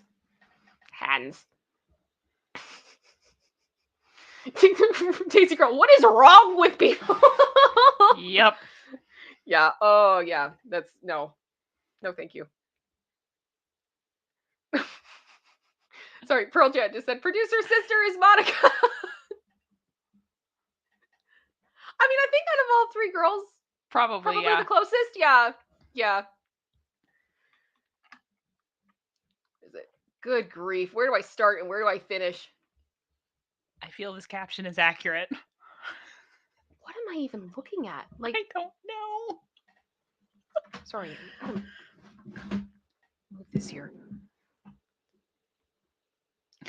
I mean, the tub doesn't look any harder to clean than a normal tub. No. But there's a fireplace. Yeah. I mean, cracking embers. Like they don't have a screen. And the tiles look like they would be frustrating as well. Yep. There's a lot to clean in this bathroom. And there's just a lot in this bathroom. I don't know what the section is next to the tub. The step down? I don't know either. Again, educate us in the chat if we are ignorant to this. Because as Marsha just said, we are asking the same question. What's the pit for? What does it do? What does it do? Also, the windows are a bit much. I hope it looks like there's a forest around them. Maybe they live in a very remote area. I hope so. Right? Maybe. One can dream. Yep. I guess this is a Jacksonville bathroom. I would have to agree. Ray, it looks like something out of Minecraft. You're not wrong. Oh my gosh. Oh, King Bob just finished our Friends binge. Time to start over from season 1. Producer sister feels that in her soul. Yep. The number of times I have watched that show through, I don't even know anymore. No. Jackie, I am a bath designer and I got nothing. I feel better. Nothing. Thank you, Jackie. And I may call you at some point because I got a bathroom we need to redo at some point. Yeah. Samantha, reason not to buy this house. I would agree. Oh my goodness.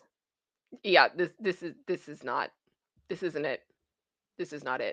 Chanel sunglasses with white fabric around the temples because nobody wears makeup when wearing these.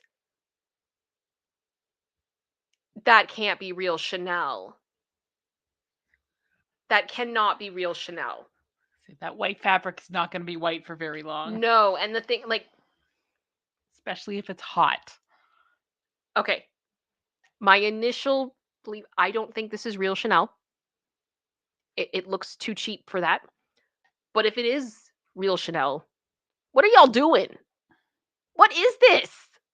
Why?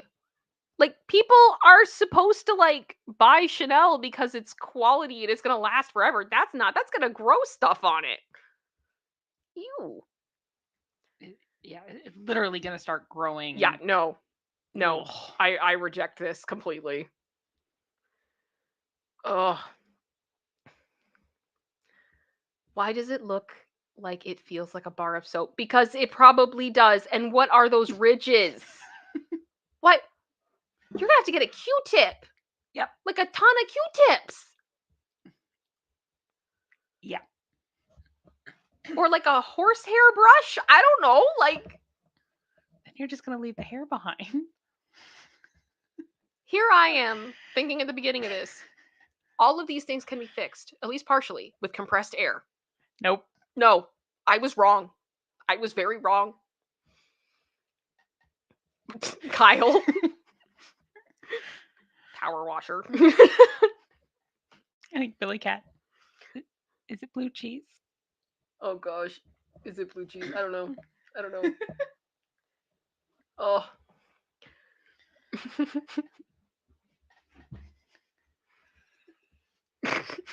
Same Purple Rose Gamer. Same. Oh, that's that I don't feel like this is like a marble sink. It's not right. Yeah, that may be a very expensive sink, but it's a very impractical sink. But I guess if you're that rich and you think, you're going to have hired help to come in and clean, you don't really care about that anyway, but that sucks. That's mean to them. Ew. Be nice to service people. Yes. They Yes. work hard. Says a lot about you.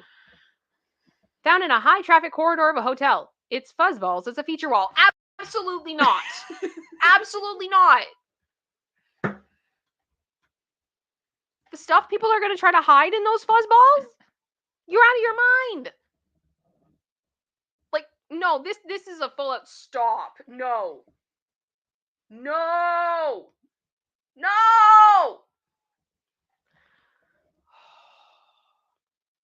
That's disgusting. Doesn't even look good. No, it doesn't. It looks awful. It looks so stupid. Like, sometimes you'll deal with something being a bit harder to clean because aesthetically it's worth it. Purple Rose Gamer, I can't. This is not.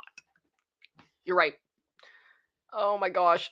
This is awful. Yeah, also, fire hazard. Yeah. Oh, Chris, yes. I can hear Corey. Balls. Yeah, Lindsay. I think you. All I think is bugs. Ew. Yeah, Daisy Girl Spider Nest. Right, House of Horrors if you have OCD. Kyle, exactly. It's so stupid. It's so stupid. Future Moths, King Bob. Yeah. Oh. No. Nope. I'm not doing it. Oh gosh, yes! It's like the beds! We talked about a little bit last week about how all the, because my husband and I recently got a new bed. I was able to get him an adjustable bed, which has been great for his chronic pain, but we had to get a new bed frame as well. And so I was looking at many websites for bed frames and was constantly shocked at just how ridiculous some of them could be, and just in what room will this work? In what aesthetic will this work? And why is anyone spending $27,000 on a bed? Just the bed. We're not talking about the mattress. We're not talking about the support, nothing. Just the bed. I don't understand it. But yeah, this all looks like kind of velvety. I'm pretty sure I've seen some of these pieces at HomeSense. Oh gosh.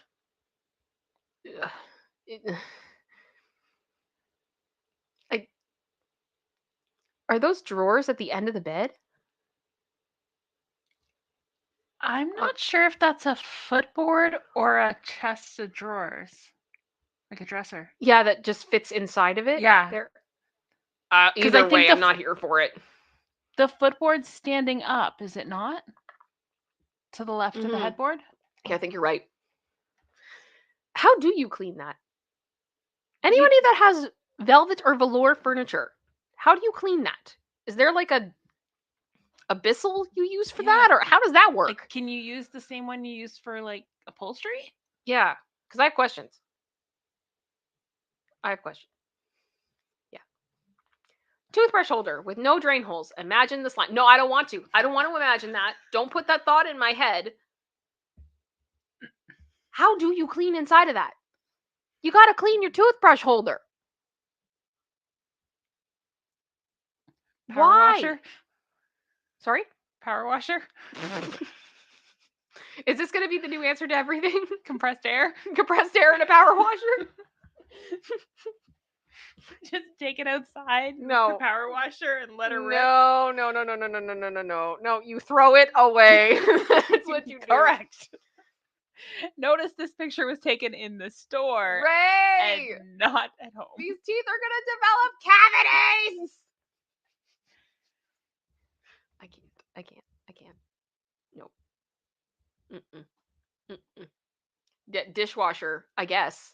Yeah, put it in the dishwasher. I hope it's dishwasher safe. It does look like it would be. Probably would be your best bet. I don't know what else you do. Yeah.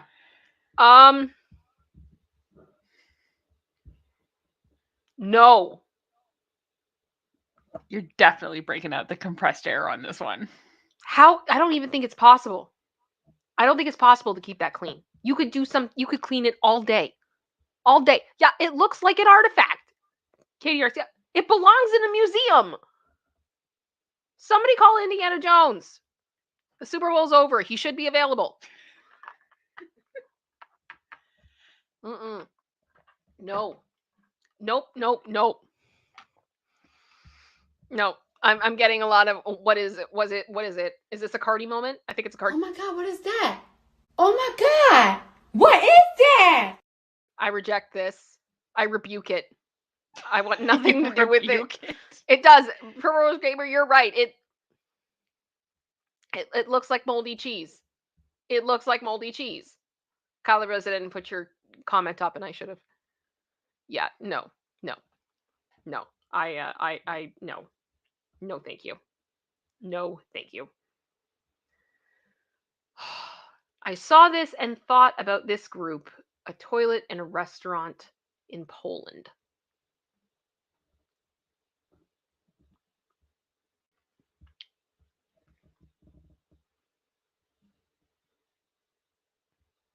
Everyone loves going in the woods. Why? Yeah, when you want to poop in the woods, but not. This is very strange. This is insane. Soki, have a good sleep. We'll see you later. Oh my gosh, but just Is it the girls' washroom or the guys? I don't know. Because if it's the guys, I hope they can aim. I mean, hopefully they would aim on the floor. But I've also heard stories. Yep. Especially if you've got a kid. Oh gosh. You want to clean every single leaf. No. I don't. No. Out of every possible wall design, they chose this for restaurant bathrooms. What is that? They just like swirled the paint around. So it's like bumpy?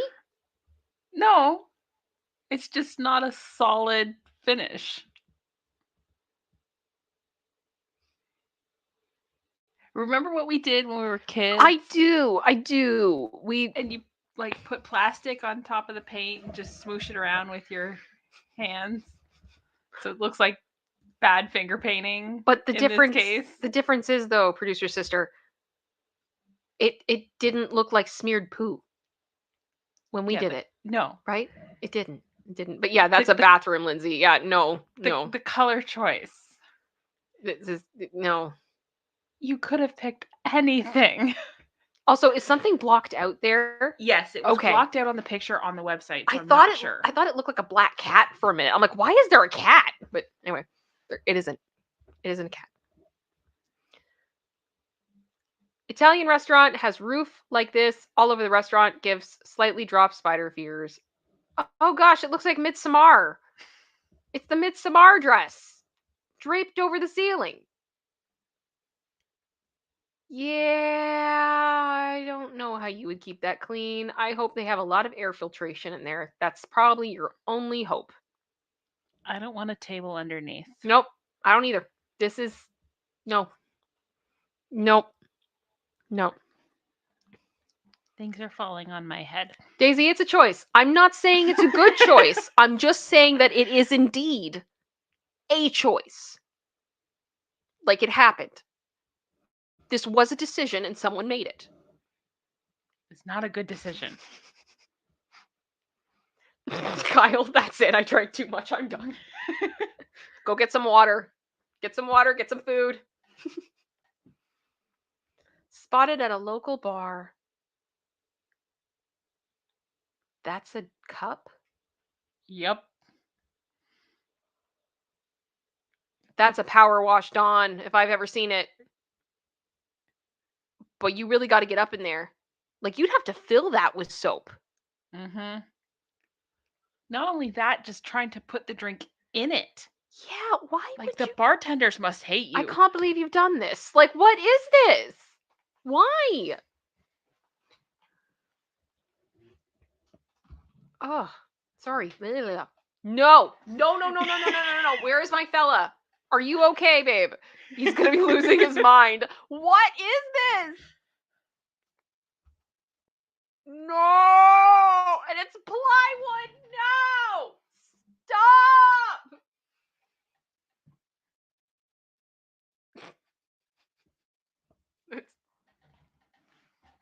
That's not what it's for, guys.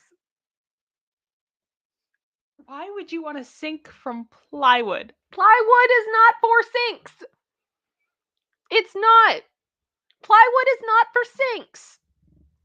This reminds me of the time that my fella saw a post on Facebook of someone who built an above ground pool out of shipping pallets. Like that rough wood. That's gonna take out a liner. They bought a whole bunch of them and then built this pool. And my fella looked at it and went, he felt like he needed to say something. Yep. Because my fella, for a long time, built custom furniture. And he went to school to learn how to do this. And he learned a lot about different types of wood and the strength of them and what is best suited for what. And a lot of it is, he really took it from the perspective of, you want to build something once and you want it to last forever. Yep, there he is. There he is. How about no? And babe, didn't you say something to them, like, as far as that this isn't going to be structurally sound because of the type of wood and the way that it was constructed, and that you actually had serious concerns that it could be possible that it could break and then there could be like injury? And weren't they like really nasty to you back? Like, they were so mean. It was ridiculous. You're gonna find out was the rid- hard way. Yeah, exactly. It was like, oh no. Oh no, It's also no. $900. You'd have to pay me $900, which I would then save to get a new sink. That was not gonna last. Yeah, it was bad. It was bad. Ooh. Sorry, I just love my fella being, how about no? Ugh. Oh gosh, rise and shine. Good morning. Are they glued down? I hope so, because this is going to be threatened. This is going to be hard to balance like a cup on, because it looks like it's one of those trays that you bring to people for food. Yep. Yes, my fella, I tried to explain that pallet wood was bad and they threatened to off me.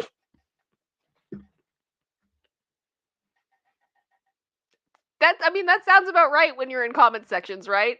Social media be like that. Social media be like that. Yeah, this is this doesn't look good. This doesn't look good. An attempt was made. Are those like coffee beans? I don't know if they're coffee beans, raisins, or if we're gonna go grosser. Katie, Why add raisins or rabbit turds to rise and shine? By the way, if you have not heard Kylie Jenner sing Rise and Shine to her daughter when she wakes up in the morning, you should. It's beautiful. Oh, this is awful. It's awful. One way to wake you up in the morning. You think there's stuff all over the Mm-mm. tray. I tried this new restaurant today and instantly noticed their chandeliers that look impossible to clean. The cobwebs. We're going to have to grab some compressed air. Yeah. Because the leaf blower is going to be too much. You can't use a pressure washer. We cannot use a pressure washer. We don't do that with electronics. But we'll get a bulk, order of compressed air. That's going to be it. You're going to need a skid. Shower floor of a shower in a hotel room. I hate that. I hate this so much. I'm sorry. Didn't expect to get this opinionated about this. But no, like, I don't like feeling. Maybe this is like a sensory thing and this is my 84K because I know some of us are really sensitive to certain things. Like, I don't like the feeling of those types of stones under my feet. I want solid ground when I am going to be surrounded by water and things like soap that are slippery. I don't want that. It feels like an accident waiting to happen. And then I don't even know what that is on top of it. It looks like a mat. It doesn't even look like it's secured in the floor. That thing could slide around like crazy for all we know. This is just no. This is a massive no from me. I don't want this. I'm interested to hear everybody else's opinions now that I've got off because I'm not here for it. I don't like it. This has been her TED Talk. Exactly, Purple Rose Gamer. This is a lawsuit just waiting to happen. Just don't. Let's just have solid ground in bathrooms. Let's have solid ground in showers. Yeah. Usually the only thing you'd have in a bathroom, like in a tub or a shower, would be like the duckies or something that you stick. Yeah. That help you with gripping? Yes. Right? So people don't fall? Correct. Exactly.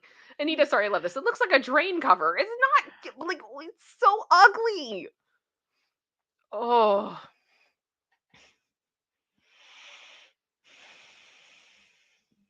I don't want this.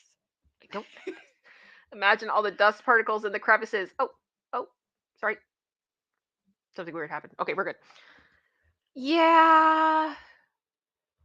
I mean, the only thing I can think of is it looks a little bit like silicone.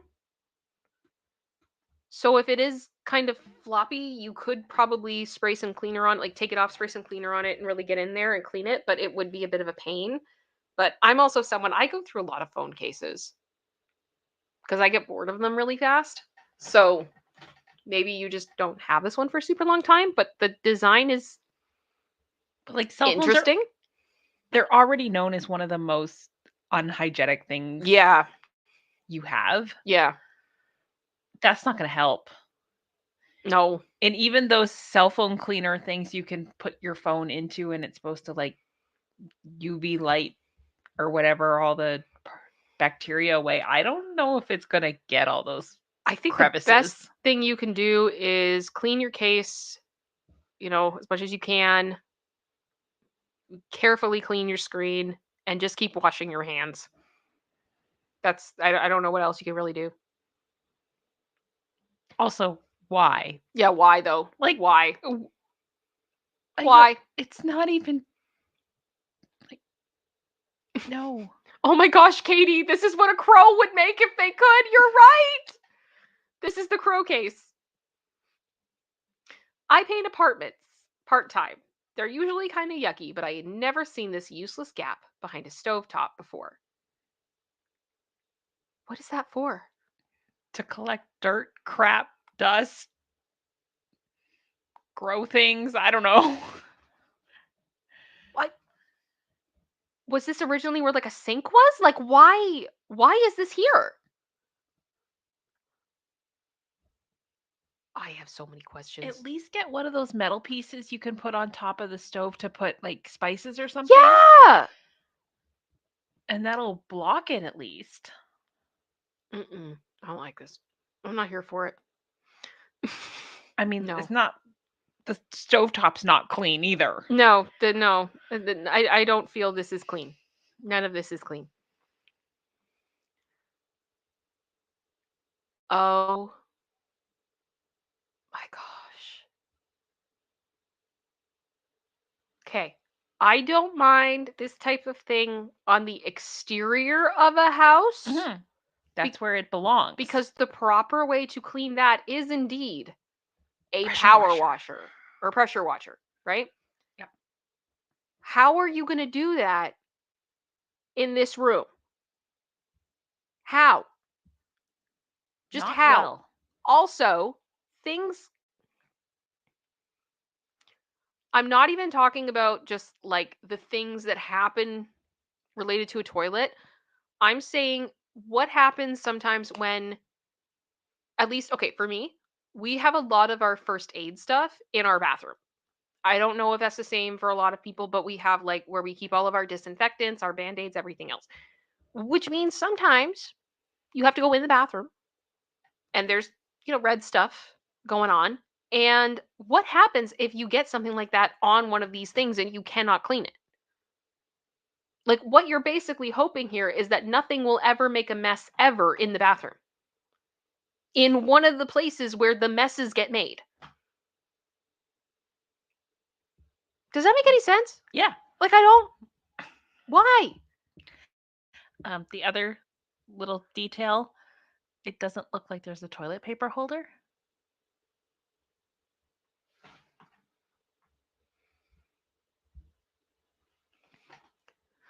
And I'm going to go out on a limb and assume this is a public washroom, not in someone's home. I don't want to be touching that. No. This is tragic. This is not. No. No. Lindsay, I'm just gonna say this. No woman designed any of what we've seen today. I would hope not. Oh gosh. Hang on. I saw one. Where is it? I Katie. don't know if it's the one I saw. Katie, do you want rocks, wood, or bricks as decor in your bathroom? Yes. No.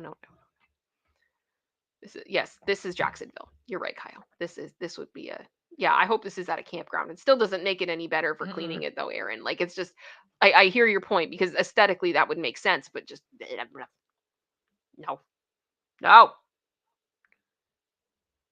This rope accent by the Starbucks bathroom is so dusty. Ooh. Why? I've never seen that in any Starbucks. No, neither have I. I've been to a lot of Starbuckses, let me tell you. Yeah, but no. No. What? Has anyone ever been in a Starbucks and seen that? Let me know. Because this is strange to me. I don't really see the point. Even for the aesthetic of it, I don't see the point. Excuse me. Sorry, I just burped. I apologize. This thing was probably not even clean when they installed it in the first place. Is that one of the old radios? Yes. No.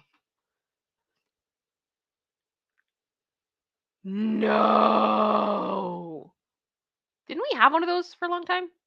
We do. It's upstairs in the living room. Is it still in the living room? Yeah. Okay. Yeah. So I think it's actually the same one they have in the Christmas Story movie, if I remember correctly. Yeah. Like they're old. They be old, but it's an electronic, guys. I know. I mean, I'm sure it probably doesn't work anymore. Yeah, but they would have had to take out the inside of it to put the plumbing in. But so like, why? But that wood's not treated for moisture. No. No. I hate this. I hate it. I hate it. A shower and a house that I rented on vacation. No. At least you could potentially get a pressure washer in here because it is a shower.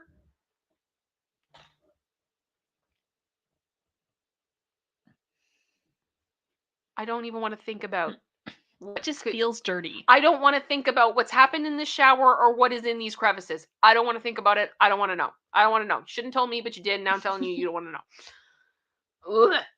An indoor playground with wood chips adjacent a food court. Choices were made. Consequences will be had. These are the things you get the plushy ground for. Yeah. I love that. So do I. It always feels so good on my feet. I love it. No, but like, why? The only thing with those is they're super expensive. I mean, how much money do you think they're going to lose with people saying there's wood chips in my food? I mean, one lawsuit and you're done. Exactly. Right over my way. Have a splinter in your eye. It's fine. It's fine. Mm-mm. No. I want to throw up straight away. So gross. Oh my gosh. I need to take a minute to take this in. There's so many things.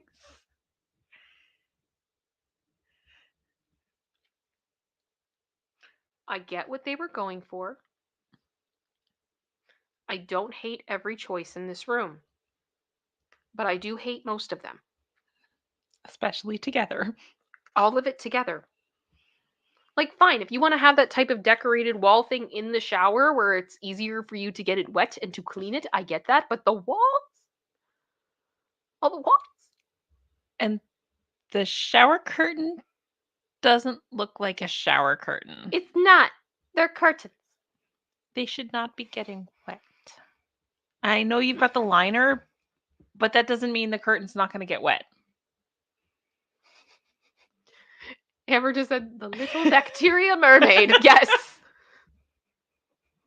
Absolutely. This is awful. Yeah, Jackie, I got nothing. I don't know what they were going for.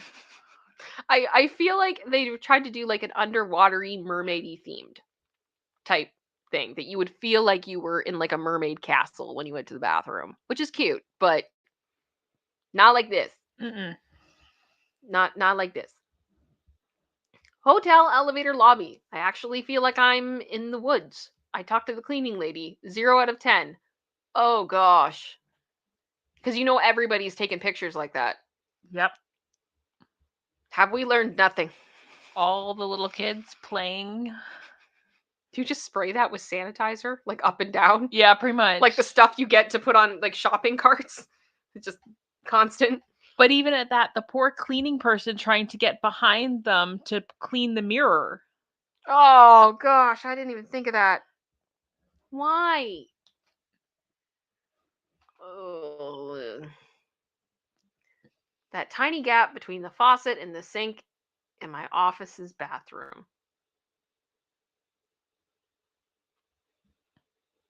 I think you got Q-tip. That's gonna be it. Or a straw cleaner. Or straw cleaner. Yeah. Okay, so that is doable. I didn't think about the straw cleaner, but could you not have picked a different faucet? Yeah. Yeah. It's not that hard. It's not. It's really not. Ugh. This bathroom soap dispenser. Everybody wants pine cones. Guys, people grab the soap when their hands are dirty. Why would you do this? Why would you do this? Cheryl, you're right. I can't. No. I hate this. I hate all of it. Ugh. I mean, I get the aesthetic of it. It's cute, but no. Silky. I'll catch a cricket for ya. Yeah. Probably can't say that word very much, so I won't say it anymore. But yes, Nope. I hear you, Jackie. It looks like a boom boom. Yep.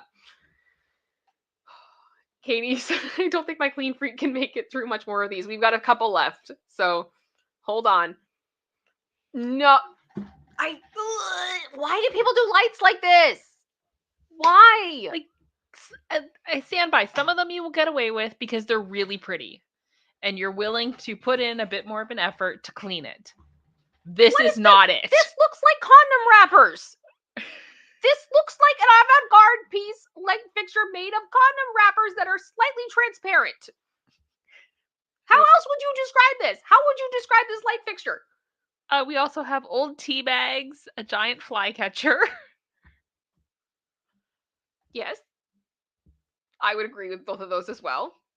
But I'm just saying, Carrie, that's what it looks like to me. I'm sorry. Like, what? They're that size and they're square like that. And it doesn't look like clean. Mm-mm. It also doesn't give out much light. Yeah, exactly. Thank you, Random Viva. Burnt condom wrappers. Thank you. Thank you. Oh. No, Silky, we don't recycle like that. We don't recycle like that. That is not, no. We do recycle, but not this. One-time use. One-time use on those things and check the expiry date. That's the way you do it. iPad screen protectors. You're not wrong, Tread Lightly. That's good. That's good. Oh, gosh.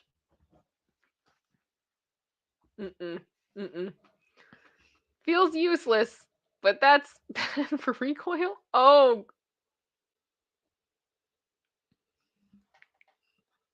Gentlemen, would this be difficult? I can't speak to this experience. I also don't understand the pictures on the wall. Neither do I. Neither do I. Yeah. This is my favorite. Okay, this is the last one. Yep. Monument with plastic bowls that were fully intended to fill with slimy green water in Rome. That is disgusting. Don't be underneath when they overflow. No, what are you going to do? How do you clean? Like, you need a scissor lift or something to pressure wash the inside, but eventually they're going to overflow. Okay, first off, I just want to say, Project Metal Music just said, I would not use that. I believe you. Thank you. I appreciate that perspective. I look at this and all I think of is that one scene in Drag Race where Bob the Drag Queen's team is doing a challenge where they have to be a band, and they literally decide that their band is going to be about art and I think shapes or something like that, and he just starts running around the workroom going like, art, art, art, art. Did someone mention art? And it's like, you guys tried so hard to make art, but you didn't think about like what, why? You needed to do a full sphere or at least put Thank a you, top Katie. I on it. appreciate that. Something. Like, it's bad. It's really bad. It's bad. Yes. But how did you not think that this was going to happen? Like, and who was at this boardroom table and no one thought of this? I don't get it. I don't understand. Gosh. Sorry, I just got a strange email from something that I don't think I should. I don't think it might be a spam email. It's confusing me. Anyway, not important right now. This is bizarre. Absolutely bizarre. I had a teacher that would say, this is art. Art, art, art, art. Did someone mention art? Like, that's what it is. It's also a public health hazard. Can you imagine if they got like a bad storm? That's what I mean. Eventually it's going to happen. Not good. Not good. No, Lindsay P, you're right. They did not think this through at all. And I really hope you're not the one who parked their car underneath and you're not getting in or out. Choices were made. Consequences will be had. I'm not saying they were good choices, but they are choices. They are choices. I can't. Well, you guys, we have done quite a show today. I am tired. I am sure, you guys have had a heck of a day one way or the other, and I hope you guys had fun today. I hope this was a good stream for you guys. We're going to wrap up shortly. So if you guys have any comments, any last things you want to send in, anything like this, here's your last call. This is your opportunity. No, King Bob, I didn't say fan mail. It's saying that I donated to a charity and they're thanking me for my donation, but I don't remember doing it. Yeah, that's probably spam. But I have the feeling I think I know what it is. And if it is what I think it is, then I did, but it was just a long time ago. So I'm trying to connect the dots in my head as to where things went. It be what it be. Is it? Lindsay said, I wonder where that is and if there is news of said consequence. I don't know. I mean, we probably could look it up. I feel like that's not going to be in many places in the world. Yeah. You know what I mean? It said Rome. Yeah. So at least you got a city. Yeah. We could take a look. We could find out. Thank you very much, General Scott. Just said, can we get some hearts for ItsKim and producer sister? Thank you very much. I hope you guys enjoyed the show. I hope you like the new emojis, Space Angels. I had a lot of fun getting them all done. And I will keep watching and see if there's anything else we can add. I love the garlic bread idea. That makes me ridiculously happy. So yeah, that would be really fun. See. Oh, thank you. Marion has been a member for 6 months. Thank you. Thanks for the stream. It was a good distraction. I am glad to hear that. I hope that your day is getting better. Yes, the garlic bread and the cheesecake. Oh my gosh. I love how dear husband and that mother-in-law will live on in infamy on this channel. Yep. We'll be here years from now and we'll still be garlic bread. Ridiculous. Absolutely ridiculous. All right. Well, I hope you guys have a wonderful night. It was so good to be back with you guys. I am glad to see you all. I will try to get that Eurovision video out for you guys soon for members. I'm sure you guys will enjoy it. And I will see you guys very, very soon. It's been a lot of fun. And I think we've had a good time. Anything you want to say, producer sister? No, just thank you guys for being here. Hope you enjoyed it. All right. I would appreciate it if you could please leave a comment when the stream ends. It really helps out with the algorithm for me. Please remember to subscribe and like this stream if you have not. Much love to all of you, and I will see you all very soon. Bye. Much love.